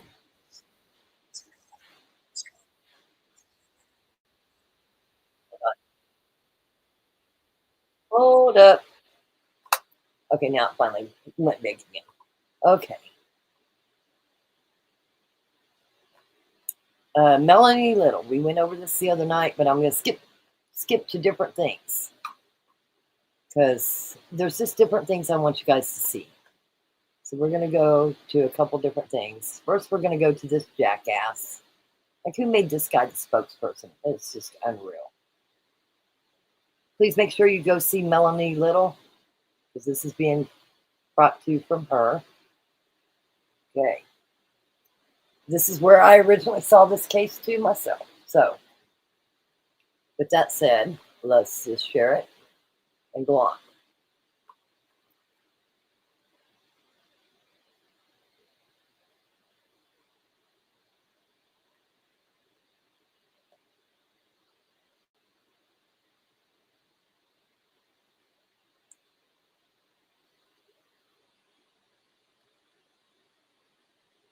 Okay, here we go. Let me get through the chat, make sure that I've got everything. Which they were coming to Stillwater for the Testicle Festival. You know, they also, I'll be at the concert the next weekend, July 4th, by Kansas City, Missouri. I'm going to spend the 4th of July with them in a big concert in Knob Lobster. Be great. Welcome to our house in the middle of fireworks. Hell yeah, I'm down. Sweet. Yeah, I'll definitely be interested in going and having some fun. Yeah, it's a hell of a good time. It's a hell of a good time. Yeah, going to get to go to Copeland, bringing some Nunnery. Be careful on the hip. And you think Sayre will crane the love? Maybe. Maybe. Could be. I guess. FOFA. Or FAFO. However you want to say it. Okay, let's do it. Let me play this for you guys. There's a couple things I want to play in this. So. Abandoned near the highway.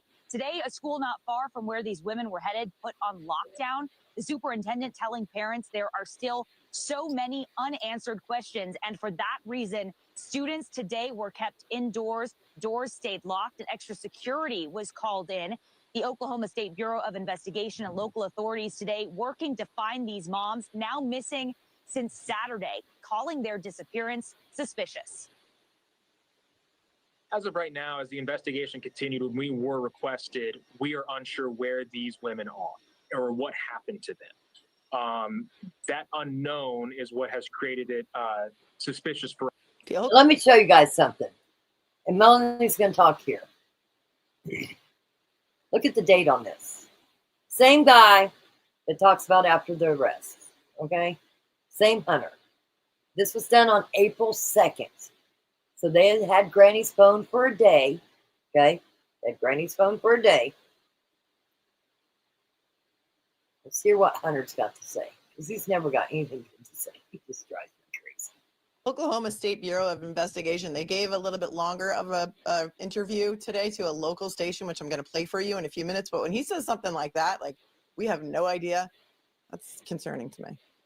Russ. Yes, it is concerning because everybody in the area knew, right, Deb? There was photos, there was everything. Everybody in the area knew. They knew. Elizabeth, still so many questions surrounding the disappearance of these two moms. Like you said, we know that Veronica and Jillian were in a car. They were leaving Kansas, driving to rural Eva, Oklahoma to pick up children over the weekend when they seemingly vanished. Authorities found the car they were in abandoned near the highway. Today, a school not far from where these women were headed put on lockdown. The superintendent telling parents there are still so many unanswered questions. And for that reason, students today were kept indoors. Doors stayed locked and extra security was called in. The Oklahoma State Bureau of Investigation and local authorities today working to find these moms now missing since Saturday, calling their disappearance suspicious. As of right now, as the investigation continued, when we were requested, we are unsure where these women are or what happened to them. That unknown. But we're unsure where they are or what happened to them. But we would look a mile north, a mile south, a mile east, and a mile west. They were nowhere to be found in that 4 mile area. So we gave up because we have no idea. This is what he's saying. Have no idea. Is what has created it suspicious for. The Oklahoma State Bureau of Investigation, they gave a little bit longer of a interview today to a local station, which I'm going to play for you in a few minutes. But when he says something like that, like, we have no idea, that's concerning to me. Us at this time. And today, we don't know how authorities found that car abandoned on the side of the road, what state it was in. We asked investigators if these women left any belongings behind. Was there blood? Were the windows smashed? So far, officials unable to answer our questions about that, as family and friends of these two women, of course, desperate to get them back home. Elizabeth? Wow, Brooke, a whole school put under lockdown as the search goes on for those two moms. Thanks so much, Brooke Schaefer, reporting live from Tulsa, Oklahoma. Thanks so much for watching. Go to join. Okay. Well, somebody in the chat got it right. Veronica Butler is the mother of two. Today is her daughter's 6th birthday. this today. She also has an 8-year-old son. She and the father were never married. But if you guys remember, if you watch the documentary, her little aunt was on there crying, and they took her away on her daughter's birthday. Okay, the birthday was Tuesday, but yeah, it was close to the daughter's birthday. Like, I still don't understand what that aunt's point is and what she's doing. And I mean, wow. Okay, let's go on. But in 2018, they broke it up in December of 2018. Everything that I'm telling you is from the official court documents, official court record.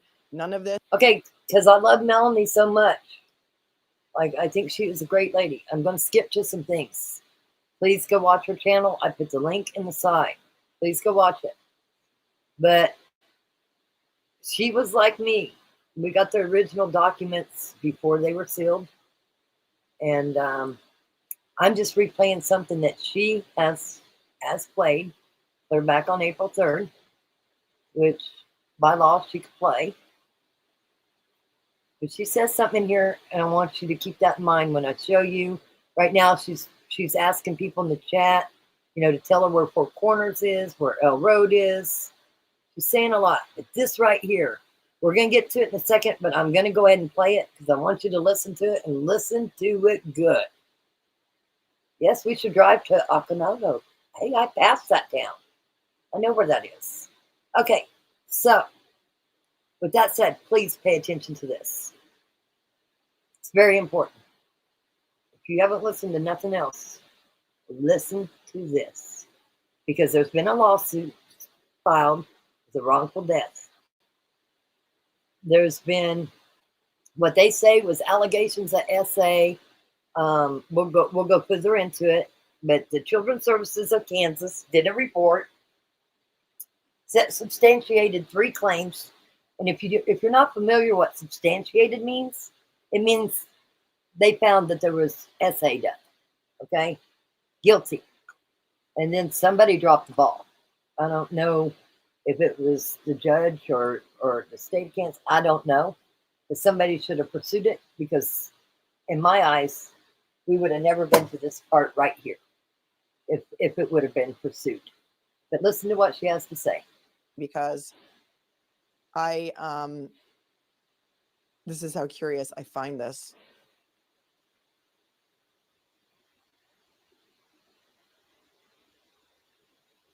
Except it doesn't want to come up right now. All right, here it is. Under no circumstances shall the minor children be exposed in any way to CV at any time.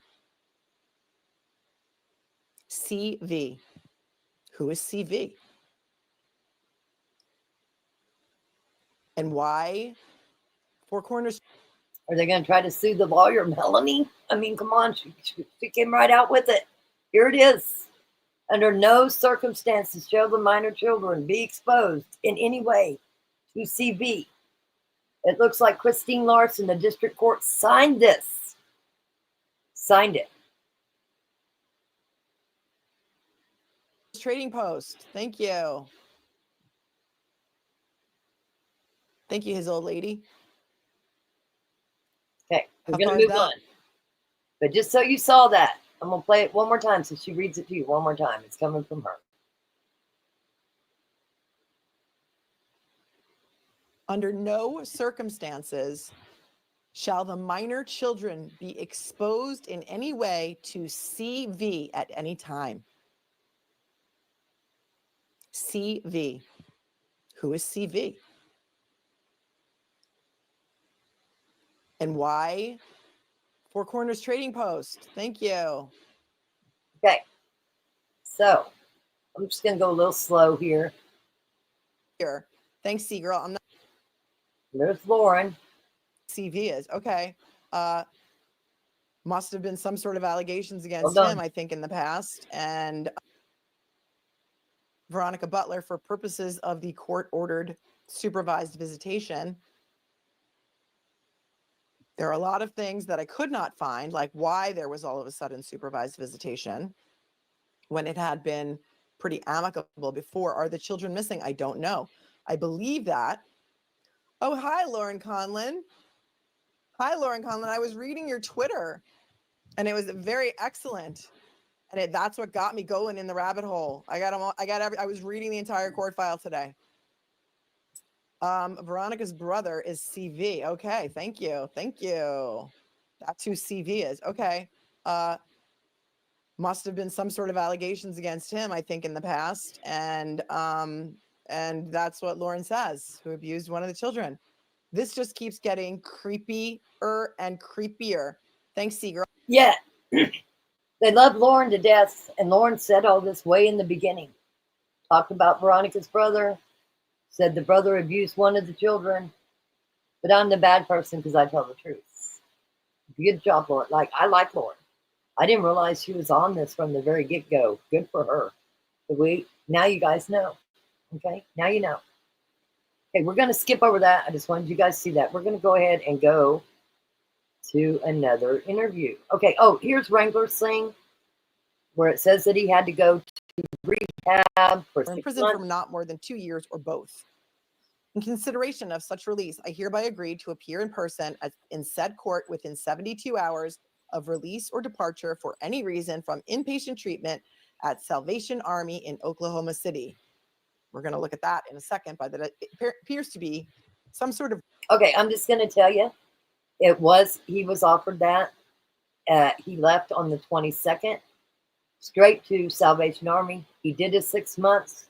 The day he got out, he drove to Boise City, checked in. He said everything he's supposed to do. Why in the hell does he not have his kids? We need to push for Wrangler having his kids. These kids lost their mother, and I don't agree with anything that the 5 did, but I do believe the grandmother left these kids a lot that don't make up for what she did, but they lost her too. But they still have their dad. And why are they not with their dad? He's never had them taken from him. He did his 6 months of rehab. And listen, good people make bad mistakes. We're not all perfect, okay? But, he goes to church. He's very into the church, as a matter of fact. He works. He takes care of the kids he has now. And he needs his family whole. Why wouldn't anybody want the kids with their father? Out of revenge? What did the father do? Because I cannot find that he did anything. Now, I do have the original paperwork of the divorce, and they were back and forth in court, allegations of different things back and forth. But the one particular allegation with CV, that was substantiated, and there was 3 cases, 3 different cases. So, yeah, it might be sealed, but everybody knows that it was there. So it's not allegations.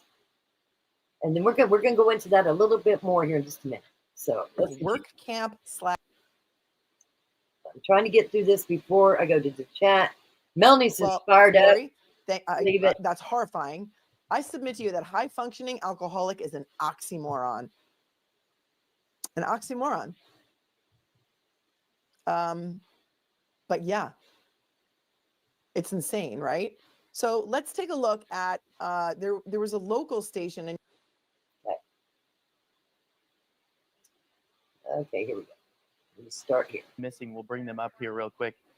These 2 women were on their way to pick up Butler's children, but they never made it. Now, Kelly is from Hugoton. The Oklahoma State Bureau of Investigation says their car was found abandoned on the side of the road in the Oklahoma Panhandle. There hasn't been too much released about this situation. Hunter McKee, Public Relations Officer with the Oklahoma State Bureau of Investigation, joined us now. Good afternoon, Hunter. These women have been missing since March 30th, so that's Saturday. From the time they were reported missing to now, what does OSBI know? What we know so far is that their vehicle... You can hear in the background of his newsroom, there's a lot of chatter. So it's not me, it's them. But it's a little bit annoying, but we'll deal with it. Was found by the Texas County Sheriff's Office, and this was near... Thank you, Bianca. Yes, Melanie. Highway 95 and Road L. and this was just south. So when you're looking at that Texas County, northwest Oklahoma area that is near the Kansas border, just south of the Kansas border, their car was found parked on the side of the road there. The two women were gone, though, and there was no trace of where they might have gone. Yeah. Who did anyone report them missing, or did law enforcement find them, or find the abandoned car? I guess The Texas County Sheriff's Office was the ones who their deputies found that vehicle in that area. So as soon as they found the vehicle and realized that there was something suspicious about that vehicle and that the women that occupied it were gone, that's when they requested us. Of course. What did they find inside the vehicle, the car? In regards to our investigation, we cannot release the condition of the vehicle or what was inside. We can say that the vehicle that the two women were driving was a small blue SUV. And again, we are still investigating what we were able to find inside of the vehicle to help us lead to finding these two women. Also, where they were traveling to. We're still looking into that as well. Okay. Where, I guess, do we know where the women were last known to be seen before this? We do not know. We know that these two women were from Kansas, that they were driving from Kansas. They're both from the same area there in southwest Kansas. So we know that they were driving together, and they were driving to Oklahoma. But the exact destination of where in Oklahoma they were going, why they were driving through, I know that there's been a lot of people put some information out on social media, but right now our special agents with the OSBI are still looking into where they were going and what they were exactly doing. Of course, I guess with some.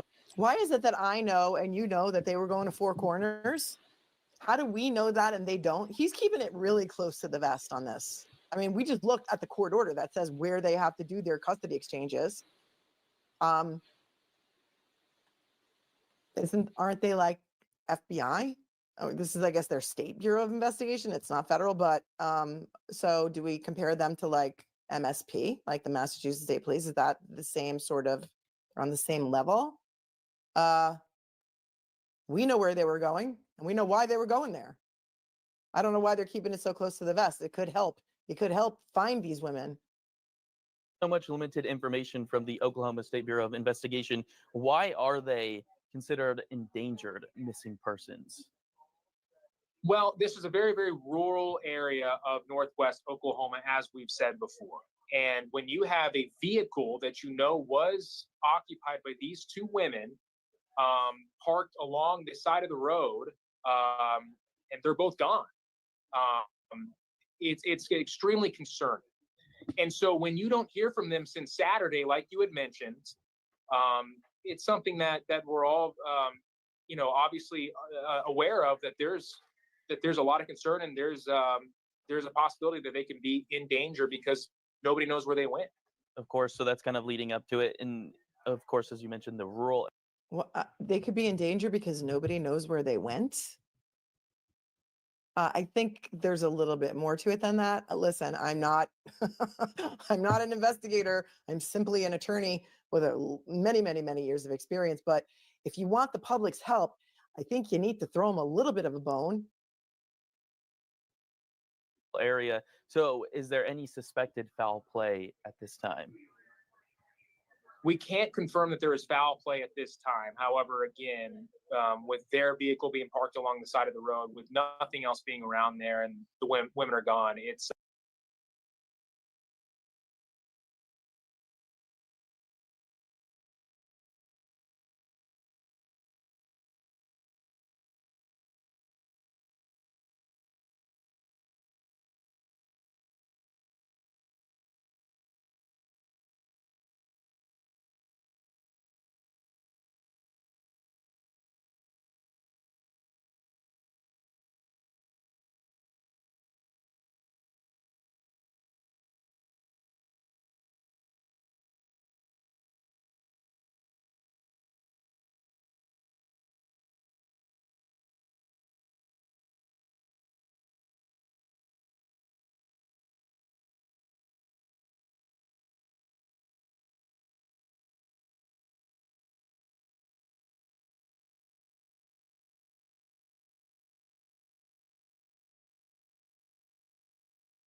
Okay, I was muted again. Thank you to the mods for texting me. What I was saying is, please, I love the daylights out of Melanie. I think she is a great woman. If it wasn't for her, I would not have been on this case. This case has really did a number with me. I put all my effort into it, even still now, even while I'm in Omaha. You know, I have to have some surgery done here on Thursday. I have a colonoscopy on Tuesday. Even while I'm in Nebraska, I'm working this case. So, with that said, what I was saying is, I myself don't get to go to Melanie's as much as I want to. She's doing the Karen Reed case because I'm always digging in this case. Okay, I'm all about the truth, and by God, I'm all about the safety of Veronica's children too. And if them children are being exposed to the brother, y'all need to let it out there. You need to let it out there. And we're going to get to that again here in a minute. Let's finish this with Melanie and Hunter.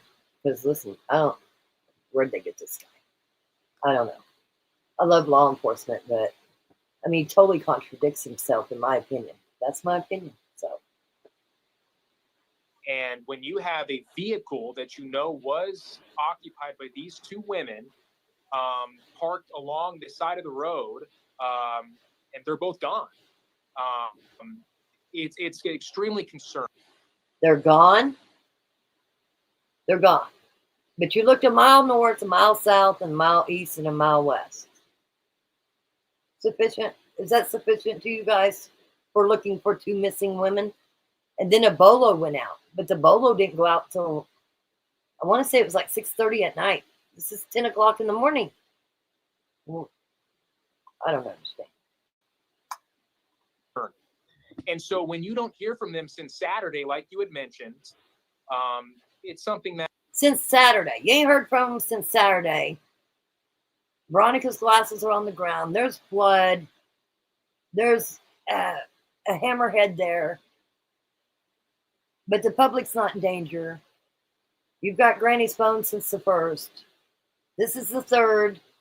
I don't know when he did this video, but I believe it was the 3rd. And they're not letting the public know what's going on? That we're all, obviously aware of, that there's a lot of concern, and there's a possibility that they can be in danger because nobody knows where they went. Of course, so that's kind of leading up to it. And of course, as you mentioned, the rural... Well, they could be in danger because nobody knows where they went. I think there's a little bit more to it than that. Listen, I'm not, I'm not an investigator. I'm simply an attorney with many, many, many years of experience. But if you want the public's help, I think you need to throw them a little bit of a bone.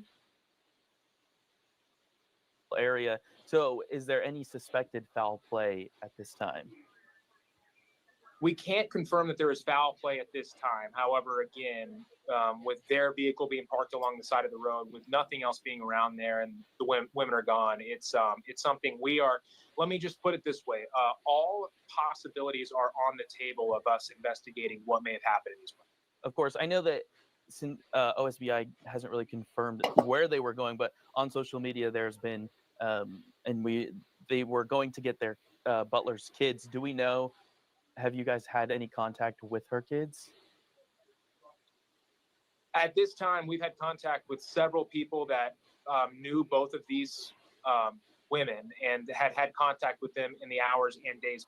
Okay, that wasn't the question. The question is, has anybody contacted the children? Are the children okay? He doesn't even answer the question. Scott, one of my other amazing moderators, who is 25 years, retired NYPD, says, you can say it, Mel, he's not a smart man. I back the blue 100%, Scott. You know I do. You know I do.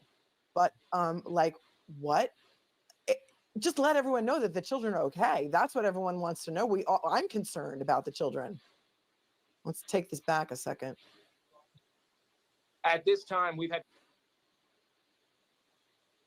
Of course, I know that since OSBI hasn't really confirmed where they were going, but on social media there's been, they were going to get their butler's kids. Do we know?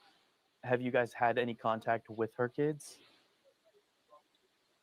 At this time, we've had contact with several people that knew both of these women and had contact with them in the hours and days prior to them going missing. However, right now we are still investigating if they were going to see children or who they were going to see exactly. Again, that's hopefully information as we're gathering that we'll have a little bit more clarity to. But as of right now, we're still unsure if they were going to see children or who they were going to see exactly. Yeah, Hunter, I guess why is there so little information being shared about this situation? I know that it's kind of. Did he just totally avoid answering that question about whether anybody has spoken to the children and whether they are okay? Hey, Lenny, I'm going to try and pull a map up. Yes. I do have a map. Let's let this play out and then we will get to that next. But thank you for that question.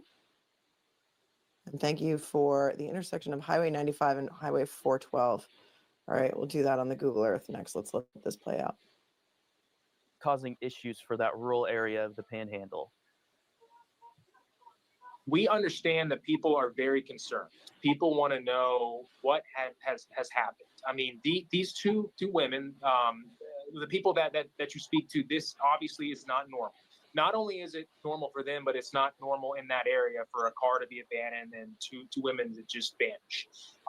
But again, it's a comprehensive investigation that has to do with a lot of different local law enforcement agencies. And part of our investigation is we have to look into every aspect of what may have happened and what may have led up to them going missing. So again, we understand that people want to know more, but this is information that we're still gathering through and diving through. And, we need to continue to look at this. And some of this is going to take time before we can necessarily release more information. Of course, I know that this is causing issues for Yarborough schools, which is 2.9 miles from where their abandoned car was found. And I talked to the superintendent of Yarborough. What he said was the school's always locked down. But the only thing they did different is they just didn't let the kids out for recess. So that's basically all they did different. And because I talked to the superintendent myself. Lockdown today, as well as they haven't really said when they will end. I guess is there anything that you can say to the parents there? I know that as far as talking to the superintendent, it sounds like there's some parental concerns about sending their kids to school. Right. And again, just to kind of for clarity on that, that is the school district's decision on that. So that was not anything that we recommended. As of right now, we do not believe that people in that area are in danger. There is not a suspect or suspects at this time. Again, we're looking at all aspects of this case of what may have happened to these women. So when there is a suspect, or if there is, we will let everyone know. But as of right now, because of that, we do not believe that the public is in danger at this time. All right, perfect. Thanks for joining us this afternoon, Hunter. Okay. Thank you. I appreciate it. Of course. That was basically that. I want to get to what this. There was another police thing. Melanie shows you exactly where it's at. Please, again, go look at her channel. Okay, this was the thing with Dan Abrams. There's Hunter again. Okay. Okay, here we go. So, I mean, maybe it's breaking for News Nation, but it's just kind of getting out there. So let's see what he's got to, if he has anything to add. Oklahoma, where a search for two missing moms continues at this hour. 27-year-old Veronica Butler and 39-year-old Jillian Kelly were last seen on Saturday driving to Oklahoma from Kansas. People close to them posted on social media that they were going to visit Veronica's two children. Jillian was accompanying her. Police say the two women never made it to their location. Investigators say they found the small SUV late Saturday abandoned near the Kansas-Oklahoma border. Their vehicle that we know was occupied by them was found along the side of the road. they were nowhere to be seen. We're not sure where they went. And the fact that it's been 2 days now and no word of where they might have gone, what had happened, why the vehicle stopped, why they got out. No word from them, no phone calls. Police are concerned.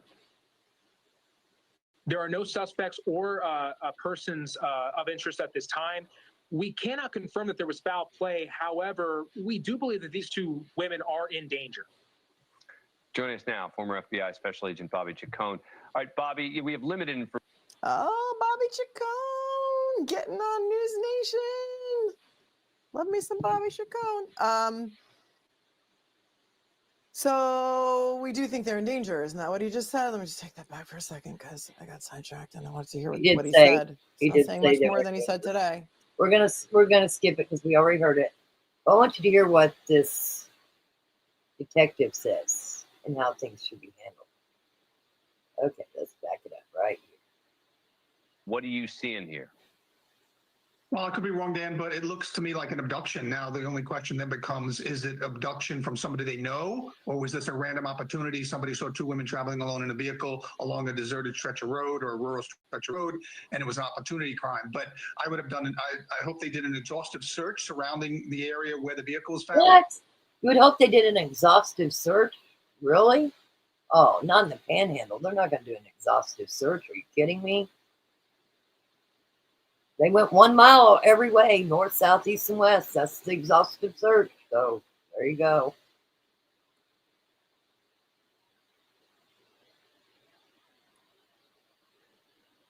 What do you see in here?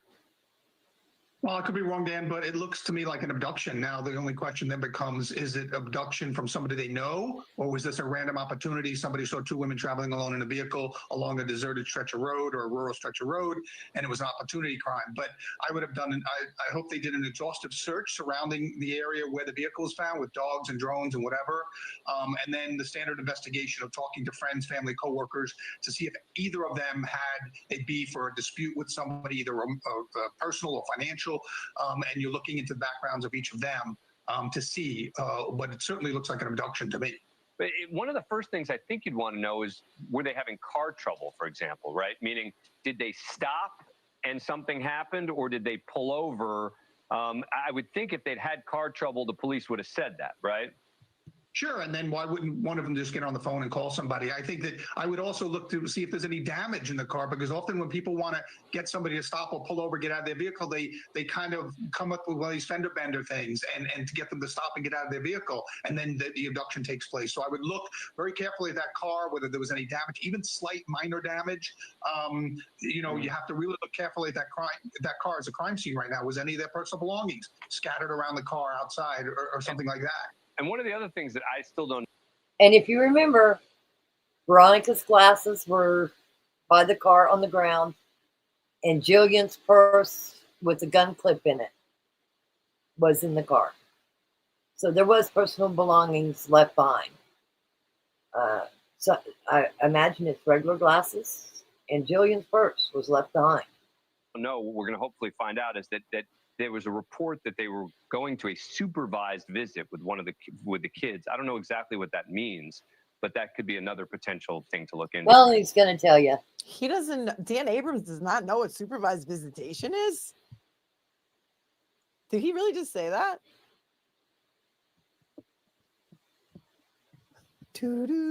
What's the Twilight Zone theme song? I can't even think of it right now, but if I knew it, I would sing it to you.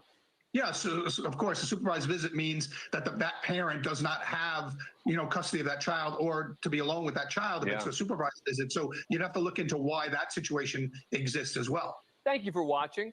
Go to News Nation. Did you catch that? You would have to look as to why that parent didn't have custody and why they had supervised visitation. So this whole BS that Granny was lying about the essay, the information's out there. Come up with one of these fender bender things and to get them to stop and get out of their vehicle, and then the abduction takes place. So I would look very carefully at that car, whether there was any damage, even slight minor damage.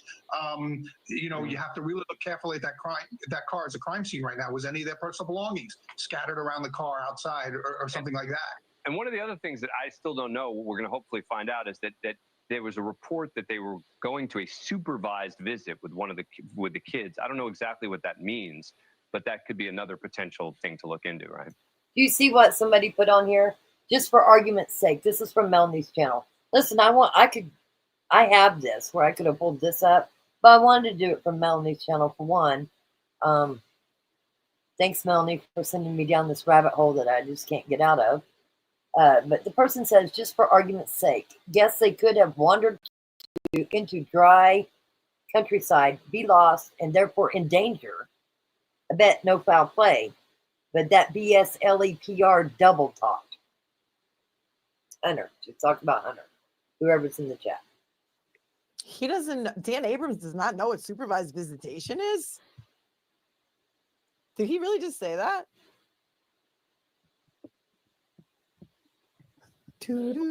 What's the Twilight Zone theme song? I can't even think of it right now, but if I knew it, I would sing it to you.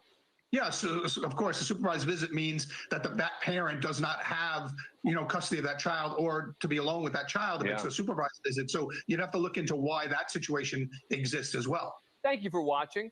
Go to News Nation now. Okay, there you go. So we're through that. Again, make sure you guys go to Melanie Little. She goes over a lot more stuff about this case, where she pulled it up, all that. So there you go. Let me get to chat. Then we're going to get to something else here. Let's see. What is this? What was that? Let's see what this is. In Texas County for immediate release, March 31, 2024.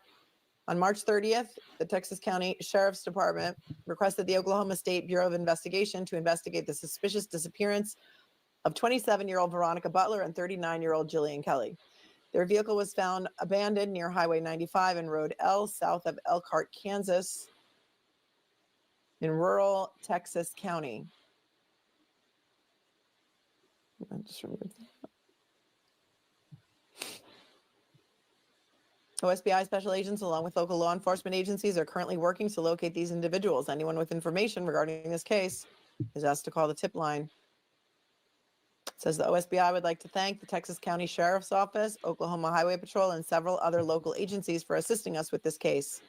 We are, quote, protecting Oklahoma one partnership at a time. And here's another picture of the women. There you go. Okay.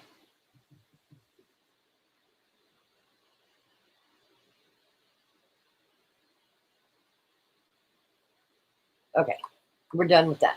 Let me get to chat. Then we'll get to the last part of what I wanted to get to at the first part. Let's see here. I'm going to back up. Yeah, bring lots of nunnery. I'm going to sue Lauren. That's a dinger. Okay, thank you, Melanie Little. Yes, absolutely. Love me some Melanie Little. Oconto, N.E.D. Stevens. Dustie, Oconto. Side joke. Crane and Sayre. Interesting. Christopher says, 1, 2, 3, 4. Stop the child abuse by no family member to Rickman children. It has to be stopped. It caused 2 people to be murdered and still could be going on. Tiny Tot says, and him saying they've gone because he already knew they were unalived, question mark. Just wondering, because I have heard the way people answer questions can be telling you more than what you are hearing. Absolutely. Why do you think I went all the way back to the beginning of the case? We were all the way back to the very beginning. Because I always pick up something new every time I go back. Every time I go back, I pick up something new. I agree, Christopher. I'm blowing this child abuse wide open. Your right as a parent is to get your son and son's help. Everything will be out in the open by now. Open now. Well, I mean, to be honest with you, the aunt shared it with so many people already. I mean, it's been out there. I don't know where the aunt got it from, but she passed it out like candy. So there's many of us that have seen the essay and read it and saw the substantiated. And It was Veronica's own family that shared it. So that tells me that that aunt was concerned and might still be concerned. Because why else would she share that paperwork? Because it's hard to read. It's that bad. I'm telling you, it's that bad. So was the aunt giving us a lifeline, saying that, hey, I think this is still going on? Because why else would she have shared that paperwork? Because she did share that paperwork. Okay. If that makes any sense to anyone, just saying, yes, Tiny Tots, it makes lots of sense. Why do you think I go over things over and over and over again? Because I catch something new every time. Every time I catch something new. Dustie and Christopher Hughes, I believe it's still happening. I believe that he will continue to essay. He's already done it 3 times. That's the 3 times he got caught. I mean, that's the 3 reports that were substantiated. Yes, I believe that too, Tiny Tots. Listen, I believe it too. I read it. So, also, Granny's attorney brings it up. I played that for you guys 1,000 times. Are they going to sue Granny's attorney? Because he sure brings it up. Oconto and Sayre, we need some Nunnery and Copeland on dusty roads in Oconto. Is Oconto in Nebraska? Because if it is, Deb, you can come hang with me. Christopher says, I could care less if this case takes forever to get through court. These children need reunited with their father now. I agree with that. He's did everything he was supposed to do. He did 6 months of rehab. That's pretty long. So, I agree. Wrangler needs his kids back. What's the holdup? Come on, Judge. And, the judges have the access to the essay. Absolutely. They have the access to the essay. I don't know what the holdup is. And is the grandma taking the brothers around Veronica's kids? Is very important.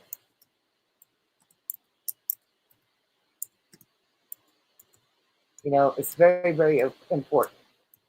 And people say, why are you stuck on the essay? Because it's about the kids. And if you read them reports, you would know. You would know. It's horrible. It's disgusting.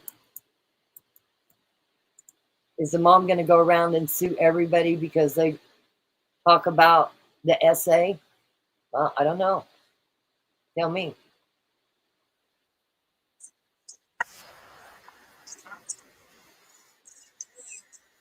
Hold on, I'm looking for something here. I'm going to pull it up again. I've played it 1,000 times. It's been played over and over. Hold on. It's been played over and over to where it's the highest mark on this news outlet here. We're going to play it again. Wrangler is a good kid. I know him. Yes, many of you know him. Listen, people hit me up all the time. Tell Wrangler this, and I do. Everything that you tell me to tell Wrangler, I do tell him. I'll just let you know that. I do tell him. He does get the messages. So here we go. Let's go here. Like I said, check it out. See this? See where this big hump goes up? That tells you that people skip over everything just to watch this. So this is what you need to watch. Whenever you're watching a YouTube and you see it go up like this is the most that got watched through this whole broadcast. Character that she could plan a hit basically on the mother of her grandchildren. I mean, we have some context here. Her own son, who's in rehab, I didn't understand him to be in prison. I thought he was in rehab, says that she was threatening him and saying that he better put his name on the things that she tells him to. I mean, she sounds like a mob boss more than a grandmother. You didn't pick up any of that in her. I did not. And the reason I did not is because there's an element that has not been considered here. The Kansas Department of the Protection of Children and the county sheriff in Hugoton, Kansas, conducted a 27-page review of the allegations that Mrs. Okay, the Hugoton sheriff the Kansas Department of Children's Services conducted a 27-page. Okay? Look when this was made. 10 months ago. You can go look at it for yourself on April 17th. The same day as the arraignment, this was done. So, you can go look at it. It's on social media. News Nation. It's not something Brock made up. Here you go. Allegations that Mrs. Butler's 18-year-old. He wasn't 18. He was a minor. 27. I want to make sure you guys hear this loud and clear. His Department of the Protection of Children and the county. Let me get it back right to the beginning because I want it here. Is because there's an element that has not been considered here. The Kansas Department of the Protection of Children and the county sheriff in Hugoton, Kansas, conducted a 27-page review of the allegations that Mrs. Butler's 18-year-old half-brother had sexually violated not only the two children here, but his own brother, plus others. Right. That report. Hey, did you hear that? Because that ain't Brock saying it. That's the attorney saying it. That Mrs. Butler's 18-year-old half-brother had sexually violated not only the two children here, but his own brother, plus others. Right. That Okay. So what I was talking about earlier, look, here's her weapon right next to the one of the accused. If you go watch the videos of them taking them in and out, they all had the weapon close on the inside. I guess maybe their law enforcement does that because ours would never, especially with five people. report exists. I can assure you it's on the prosecutor's desk and on whoever represents her now. Now, that was a very serious allegation. Sure. And Mrs. Adams' position was that Mrs. Butler didn't believe that her brother could do that, Right. even though the department found that he could. And so for her to have visitation without supervision was dangerous to the children. And the judge has already found that there was probable cause to believe that this boy was a sexual predator and had attacked her children. Now, her son, and let's face it, they're estranged. These two people, the mother and father, were never married. Right. They're marginal. Anyway, that's where I wanted to go with that. I wanted you to hear that attorney. He says he can assure you he's watched, he's read it. The judge has it. It was in their paperwork. You saw it just a while ago off of Melanie's channel where it says that they can't get around CV, and Lauren says exactly who CV is. There you go. There it is. Okay, let's get back to chat. I'll make sure I get everything, and then I'm also gonna go over something really quick, just because I don't want to see somebody's good name go down the shithole, because I believe that's what's trying to be happened here. See, people deflect when they know they're wrong and what they did is wrong, and by moving 20-something times so that the law can't catch up with you, makes you ask questions. And then, listen, I believe all families should be able to file a wrongful death lawsuit. But in this case, I feel like it should be the father of the children, because it usually goes to the heirs, which would be her son and daughter. Okay? That's where I'm at with that. So let's not make good about money. This is about justice. Well, nobody seems to care about justice. Why is the essay not being discussed? What the hell's going on here? Like, what is going on here? Again, the aunt shared it. So those of us who saw it, we know, we read it. We know what it said. So let's go here. I want to show you another case. This case, another lawsuit filed by Veronica's mom. Okay, you can look it up on the OSCN. Okay, she says her name is Amanda Berner, personal representative of the estate of Veronica C.R. Butler, and as next friend of minors C.R. and K.R. And who appointed her as that? Because they have a father. They have a father, and he's alive. And CB, well, somebody said who CB was. And no, it was Lauren, right? That said who CB was. So we know who that was. And CB, which would, I guess, be the brother, versus Adams Tiffany individually and as trustee and or court trustee, the Adams Girls Revocable Trust. And then down here, she is going to sue Tiffany Gleason, defendant, Cimarron County Health Services Authority, Cimarron Memorial Hospital Rural Health Clinic. Many people from the area reached out to me. They used to see Tiffany Gleason, okay? And I'm going to show you something here.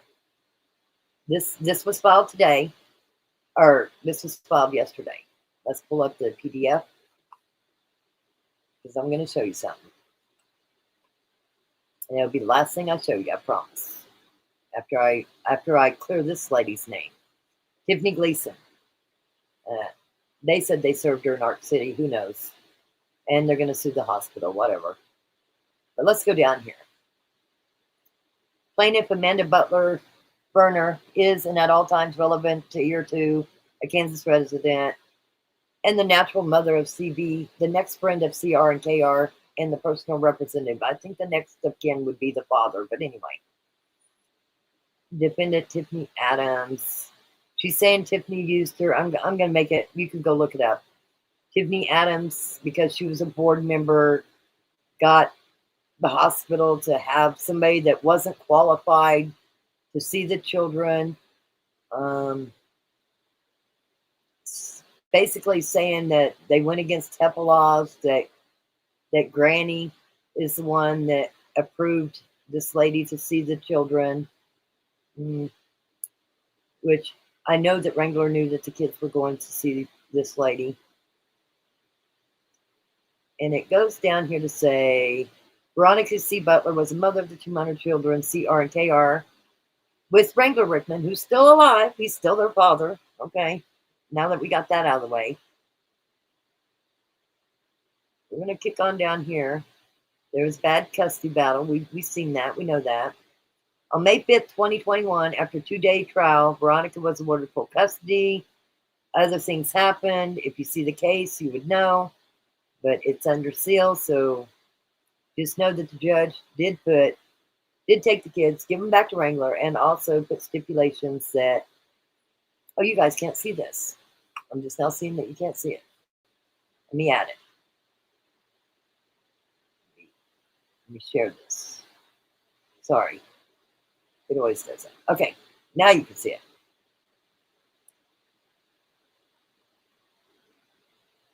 I'm letting it catch up. Okay. We're going to keep going. So anyway, Cimarron County, it says that, talks about a CEO that was hired. And according to Cimarron County, this Tiffany Gleason, her husband is Jonathan Gleason. He was on the hospital board, but she had her job before he was ever on the hospital board. So, I mean, that's what the locals are saying. The beginning, both parents took the kids to therapy, to different people. So, what I'm going to get to here is, in March 2022, the hospital hired Tiffany Gleason, and the allegations are that Miss Gleason did not have the authority to see the children, write recommendations, or or do anything. Defendant say they're trying to say that Miss Adams is the one that took them there, that neither parent knew, and defendant Adams had no legal standing or authority to give consent on the behalf of the children. And it says, per the hospital form, this consent could only be given by a legal parent or guardian, which defendant Adams was not, which, listen, I don't know. Did she have temporary guardianship? Was Wrangler around? I mean, how do you know Wrangler didn't sign it? I don't know. But what I did want to get to is they start attacking this. Defendant Gleason did not have proper consent to treat, care, or otherwise render services to the minor children. Defendant Gleason, at all relevant times, herself out to have qualifications. So she's saying Defendant Gleason, at all relevant times, held herself out to have qualifications as a licensed behavioral health practitioner. Defendant Gleason was never qualified as a licensed behavioral health practitioner and made material and misrepresentations to the minor children and the others in the community. Listen, you can look this up on the OSN, and I want to get done with this live, so I'm not even, but basically she's suing this lady. Well, let me show you who this lady is, because this lady is highly qualified. Highly qualified.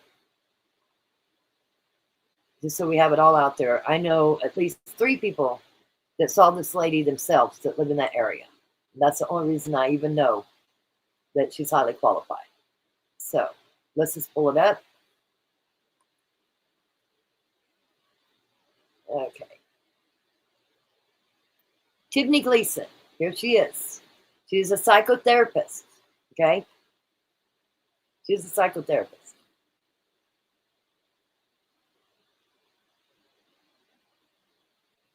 Down here, you'll see her education.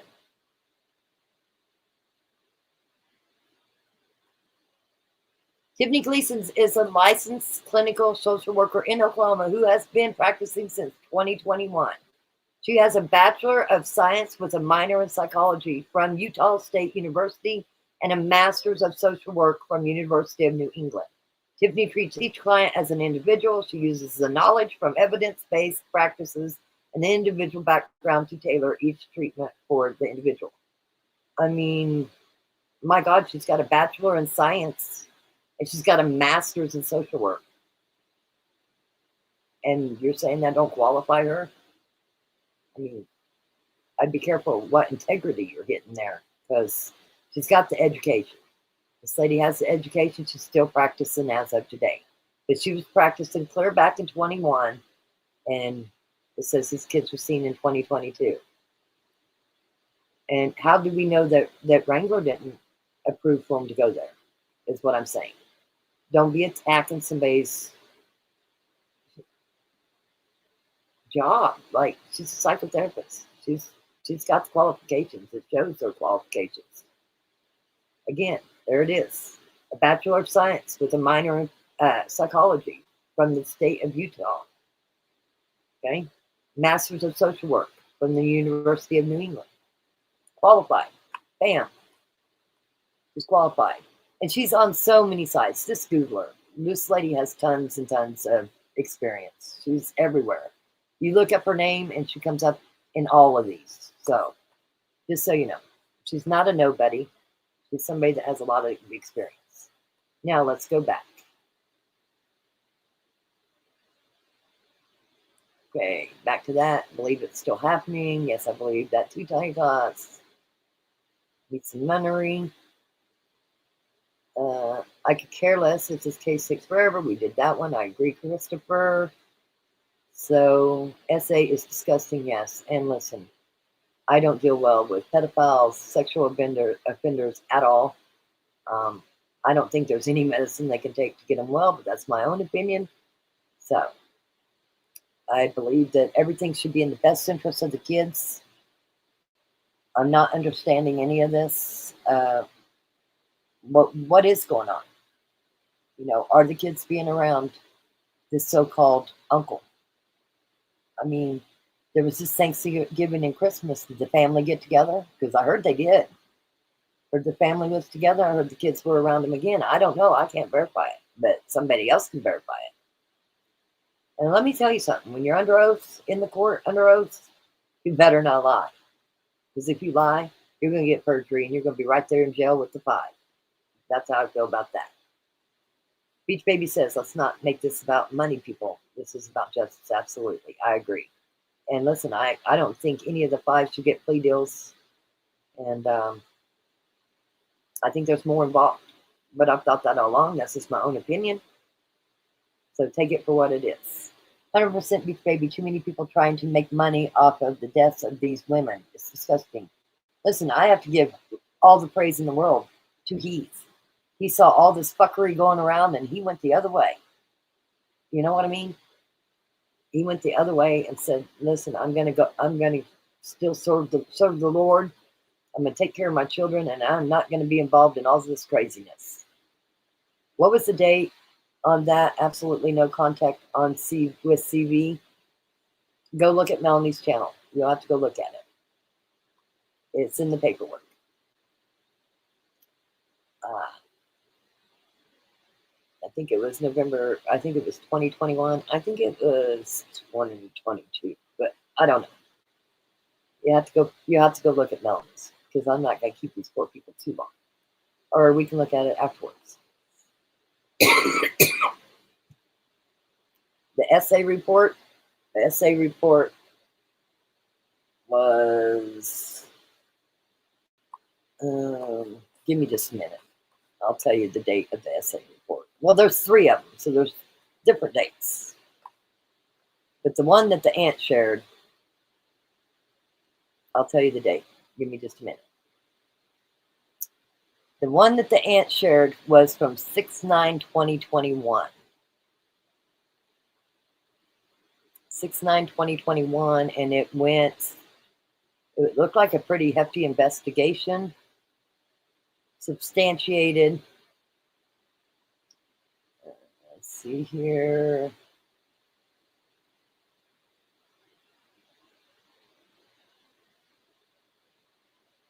I'm getting to the bottom of it.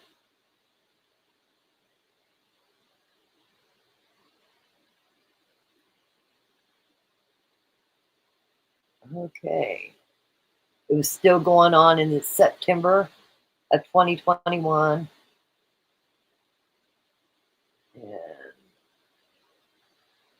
let's see here.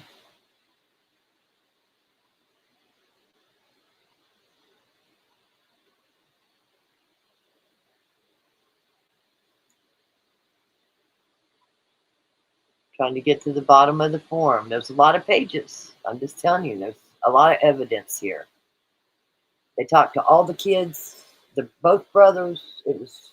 Listen, this is the most disgusting thing I've ever read. So notice of action was mailed on 3/7/2022. So there you go. Notice of action was mailed 3/7/2022. And the last I knew, the brothers still lived together underneath their mom's roof. So I don't know how that's working out. But there you go on that. Okay, let me get back to chat. Hopefully that answered it just the way you wanted it. Okay. There you go. There you go. Okay. That's what I was thinking, Debsy, that the no contact came before the substantiated report. So the child services and courts knew CB was a dangerous pedo even before the essay report. Blows my mind. You know what blows my mind? Is that still nothing's been done about the essay. And what about the little brother? He still has to be there. And, I know you've got to love your kids and stuff, but wrong is wrong. And sexual abuse with children, and they never get over it.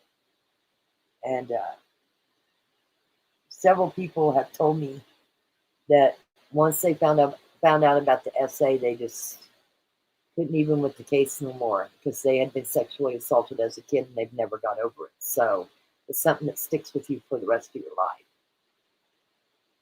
And it's a lot. So at some point, somebody's got to start caring about these kids.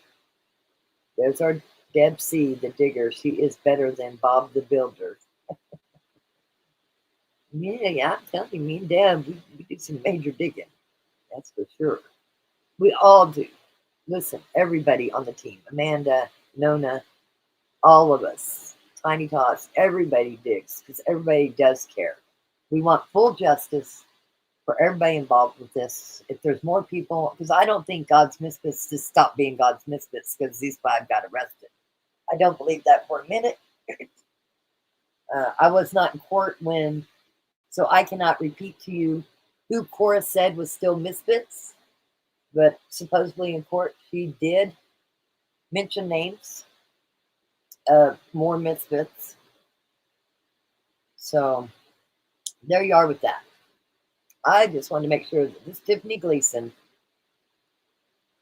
she is licensed. She was licensed then. Now, as far as who had custody, who approved it, to say she's not qualified, she's got the education. She went to school. She did the schooling, and she's still practicing today. And honestly, Amanda sounds as bright as Hunter, OSBI, and Bowley. Yeah, listen, it's really hard, okay, because she lost her daughter. Several people come on here and said, well, her and her daughter wasn't even talking at the time. Well, if that was the truth, that's sad. That's just really sad. I get it. That would be heartbreaking. But I'm telling you, I'm a grandmother. When you have your kids, you think you're never going to love anything more. When you have grandchildren, for some reason, like this extra love comes out. I know it's not just me. I know other people feel the same way. And to say that it was allegations when we all know it was true, that is just mind-blowing. And to worry more about protecting your son than you are about protecting your grandchildren, I don't understand. I do not understand. I'll never understand it. It's probably not for me to understand. But normal people will protect their grandkids. I'm just saying. That something is messed up. Is most of you guys grandparents in here? Would you be protecting your grandkids? I don't know. At what cost would you protect them? I don't know. I've said before, I'd probably take my grandkids and go out of the country somewhere where there's not an extradition treaty. I couldn't unalive people, especially innocent people. Veronica was innocent. She didn't do the essay. Jillian was innocent. She didn't do the essay. But somewhere the court system failed, it seems. It seems like Children Family Services failed too. Who dropped the ball on this? Who didn't proceed with it to where it seems like the grandma felt like she had to do something?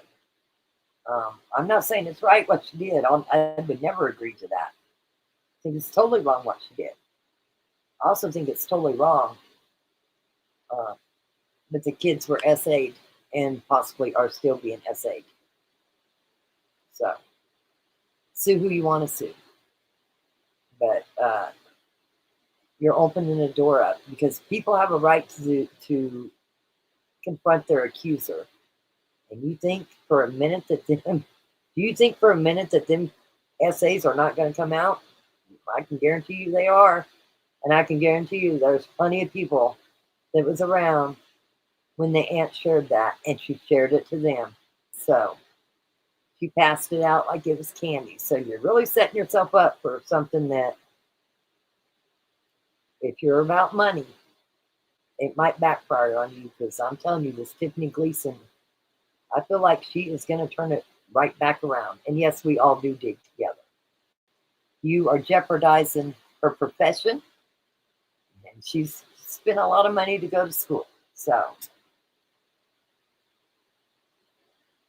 With that said, we need cameras in the courtroom. Hell, they don't even have body cameras. You think they're going to have cameras? We need it moved. These bozos won't even wear and use body cameras. Yeah, listen, I'll say it 1,000 times over. This case needs moved. Justice needs to be served. I do feel that Jillian does not get talked about as much as Veronica. And it's because Jillian didn't have all this drama in her life. This is normal.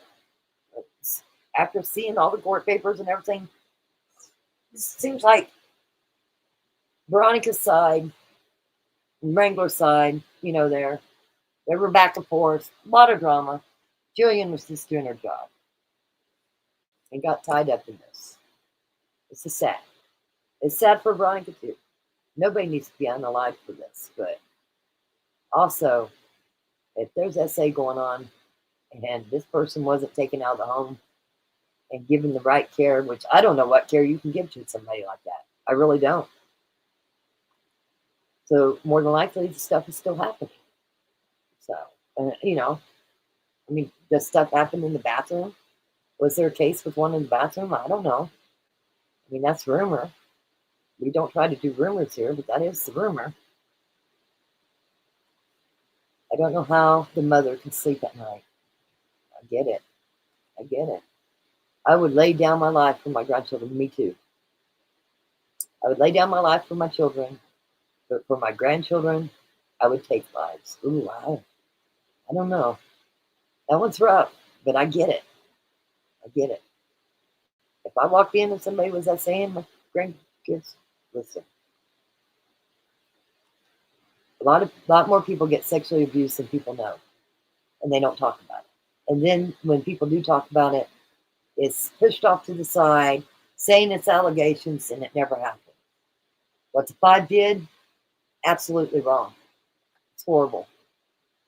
Should have never happened. Did the system have a failure? Seems like to me it did. Seems like somewhere along the line, Prairie View, Children's Services, and maybe even the court system. I don't know.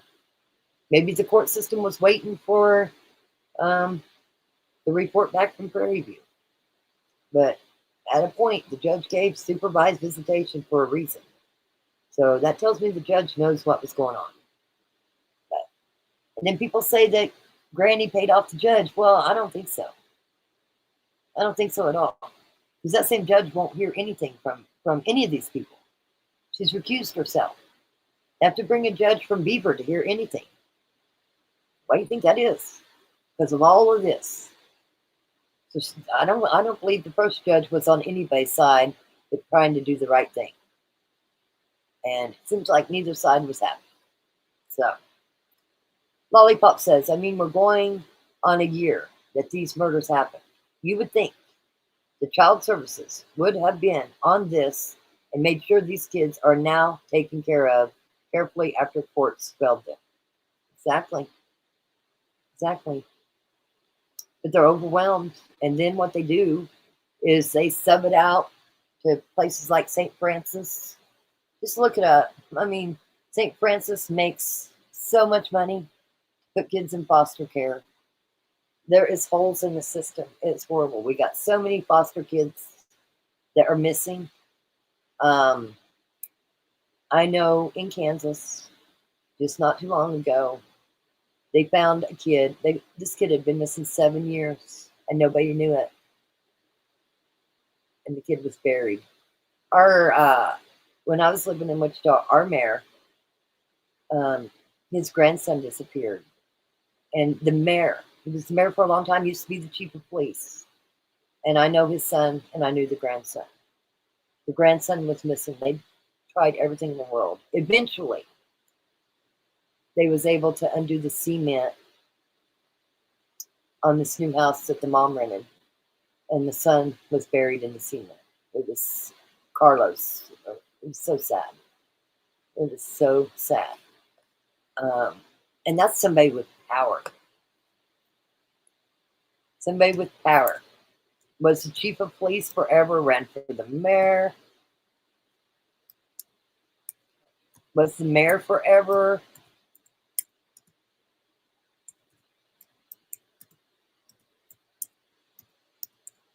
I'm just going to look up the name because I know it and I just can't think of it. Like I said, he was the chief forever. Brewer. Remember Carl Brewer. Brewer. Look it up. No, Carl Brewer. It was his grandson. And man, that was rough. We looked for that grandson everywhere. All of us. We all looked. And he ended up being buried in cement.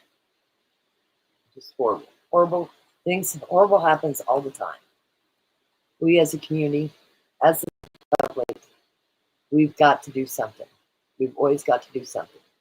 Now, with that said, I'm going to end tonight on, I'm going to say goodbye here in a minute, but I'm going to end tonight on a joke that somebody sent me that they wanted me to play.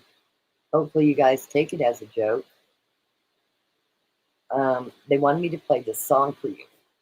So I'm not about the money. I make sure every stream gets hit.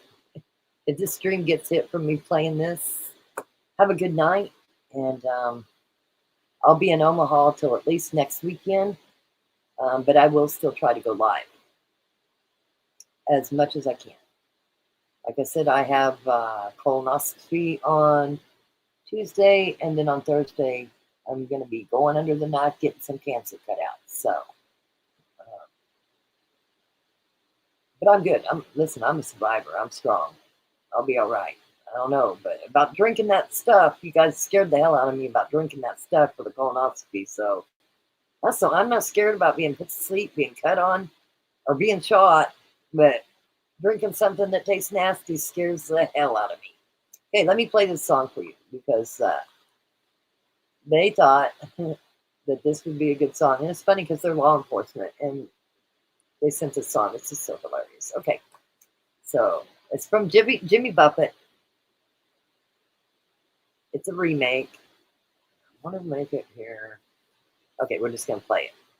Let me make sure that it's showing you guys. Yeah, it is. Okay, here we go. Don't shoot the messenger is what I'm going to say. Don't.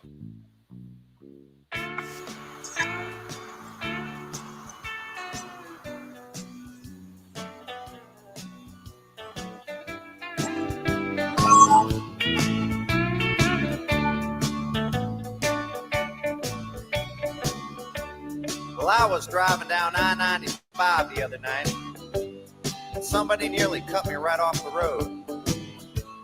I decided it wasn't going to do any good to get mad, so I wrote a song about him instead. It goes like this. Were ye born an asshole, or did you work it your whole life? Either way, it worked out fine, 'cause you're an asshole tonight. Yes, you're an A-S-S-H-O-L-E, and don't you try to blame it on me. You deserve all the credit. You're an asshole tonight. You were an asshole yesterday. You're an asshole tonight. I've got a feeling you'll be an asshole the rest of your life.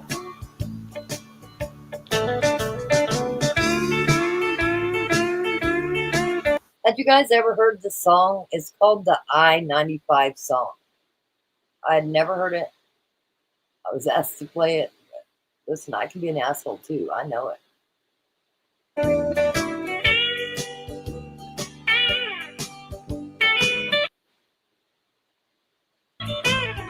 Get through the music here.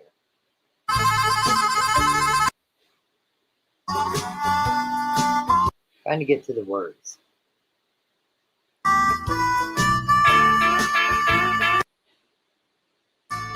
And I was talking to your mother just the other night. I told her I thought you were an asshole. She said, yes, I think you're right. And all your friends are assholes. 'cause you've known them your whole life. And somebody told me you've got an asshole for a wife.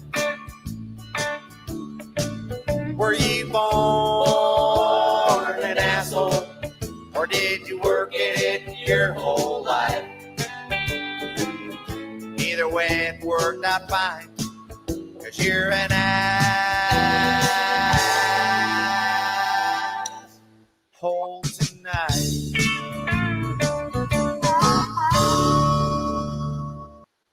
There you go. So, with that said, I have to go in for a blood test tomorrow, and they're going to do another lung scan.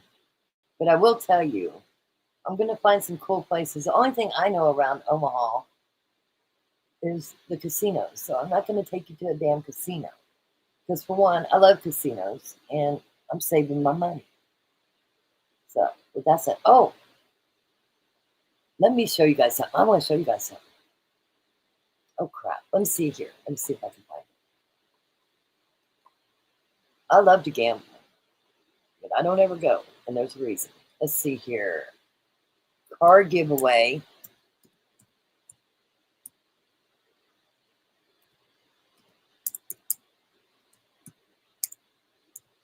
You guys are going to like this.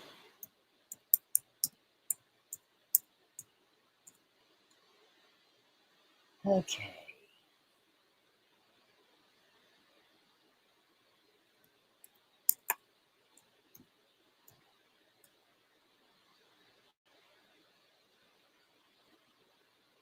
See here if I can find it. Give me just a minute. I'm going to find it so you guys can see it. You guys are going to love it. I think it's right here.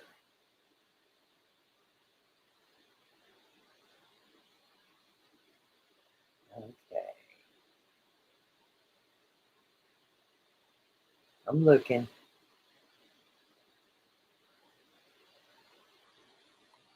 Let me see if I can do it this way.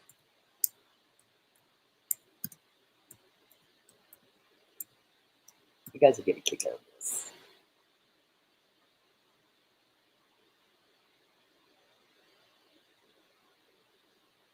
Okay. I found it. You guys ready for this? Wait till you see this. Hold on. Let me stop it. Okay. Now, I don't usually show this. Okay. My ex-husband hated me calling him that. I wish I knew that song back then. Laugh out loud. That's right.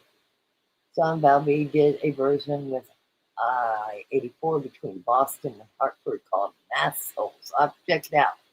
Sending all my prayers at Rock Talk to Crime. Drinking that stuff is not that bad. Thank you. There's some light at the corner. Okay, you guys want to see Rock? Let's show you Rock. You guys are just going to... I want a car. It's been several years ago. But it's on the internet. It's on YouTube. It is on YouTube. So I'm going to share it with you. This was, let's see when it was. I can't even remember when it was. Okay. 13 years ago, Paula was the fourth of 6 total winners to receive a brand new Chevy Malibu this weekend at the Kansas Star. Congratulations, Paula. That's me. I'm Paula. And check this out. I'm going to make it big. And see this blonde right here in the corner? That's who you got to watch. I don't know if you can see my cursor. You can see my cursor on the head of the blonde? You're going to look in the bottom right corner. Okay? There you go. Envelopes. You guys ready? Count of 3. 1, right here. 2, 3. Open them up.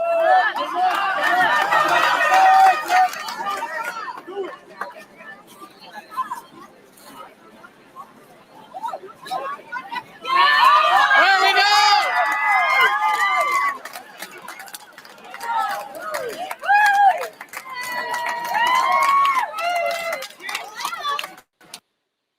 There we go. There's my one big win.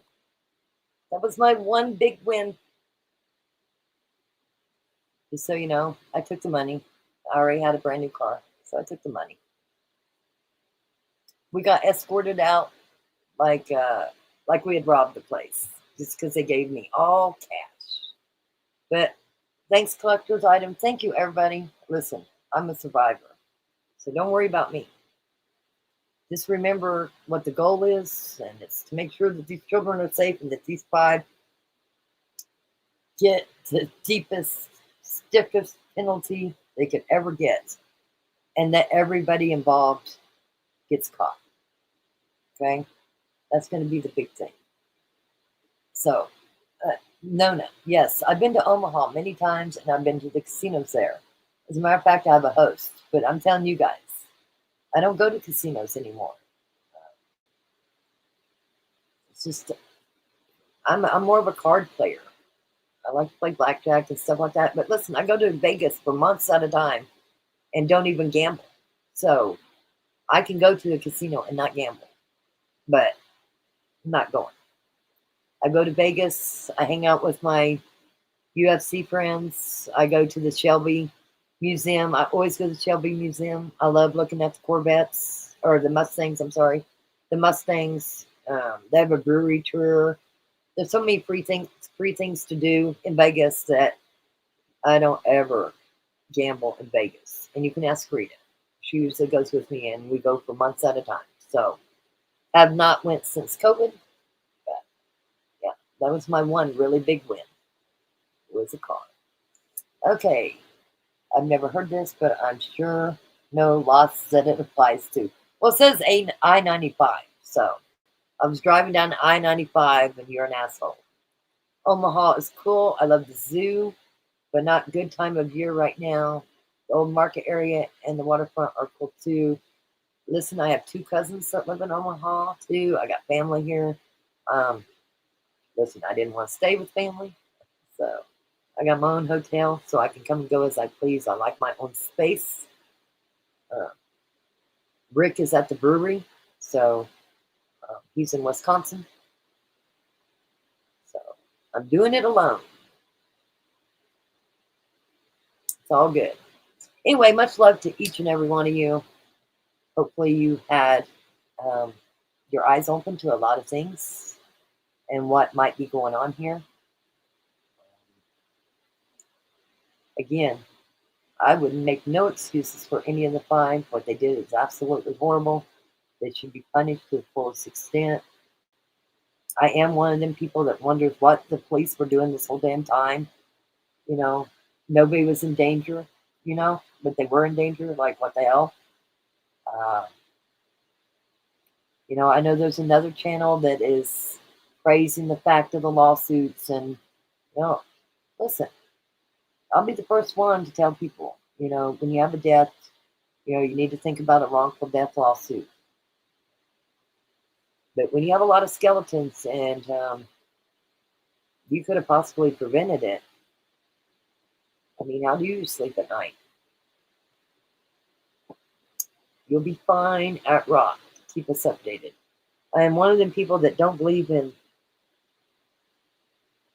blaming the victims, but again, I don't think this was Veronica's problem, and I don't think this was Jillian's problem. But I do believe that there was things that could have been done that could really have avoided this. And anyway, I hope it opened your eyes to a lot of things. I mean, I myself, I enjoy you guys, but if my channel got taken tomorrow, so be it. It wouldn't stop anything I have to say, I'll tell you that. So, with that said, much love to each and every one of you. Oh, and to the other channel. There's another channel. To you guys, listen, this is so funny. I didn't catch it. I didn't catch it until my friend called me. So when me and Rick was in the bus and we got gas and we was talking about propane and we was at Love's, he was telling me when I travel, because Love's have camp pull-ups, he was telling me, do not park in the back over there. I said, I'd never park back there because they'd think I was a lot lizard or something. So the joke over in Derek's channel about lot lizard is about the conversation I had with my husband while we were doing the live. And I'm not ashamed of it. But they keep saying they're looking for lizards and stuff. Well, let me tell you, the bitch is back. You made me dig, and I dug. And I know a lot now. So, just remember that. Dusty roads are definitely in my future. And I'm pretty hip to Sayre. And I'm going to go look for apples in Copeland. And I see a crane. And I've got more to my riddle. And I'm not taking no nunnery for nothing. So, keep on FAFO. And you will find out. All right. I will drag your butt in there, laugh out loud. We will have fun. There you go, beach baby. Listen, I would come get you and take you to Vegas if you wanted to go. You want to go gambling? I'll take you. I don't mind going. I don't mind spending money. But there's so much stuff to do in Vegas other than that. But just remember, we've got people in this group that are, we got a lot of locals. We got a lot of Ellie in this group. We've got some attorneys, we've got some judges, we've got people that hang out in the back and just don't say anything. So, we all know a lot now. We was digging all night. FAFO. So, with that said, much love to everyone. I am so glad you spent your time with me, and damn if I could ever make it under 3 hours. I did one the other day. It was, what, an hour and 4 minutes. But sometimes trying to get it out across is hard. And I always want to make sure that everybody is in complete understanding of what exactly is going on in this case and around this case. The truth will set you free, and the truths have to be known. And again, I don't think Veronica or Jillian did anything wrong, and I don't think they deserved what happened to them. Somewhere, the system failed. The problem is figuring out where that system failed. Okay, much love. Catch you guys later.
We don't take no shit. We don't play no fool. Yo, what's coming in? We don't turn and walk away. We don't play by anybody's rules.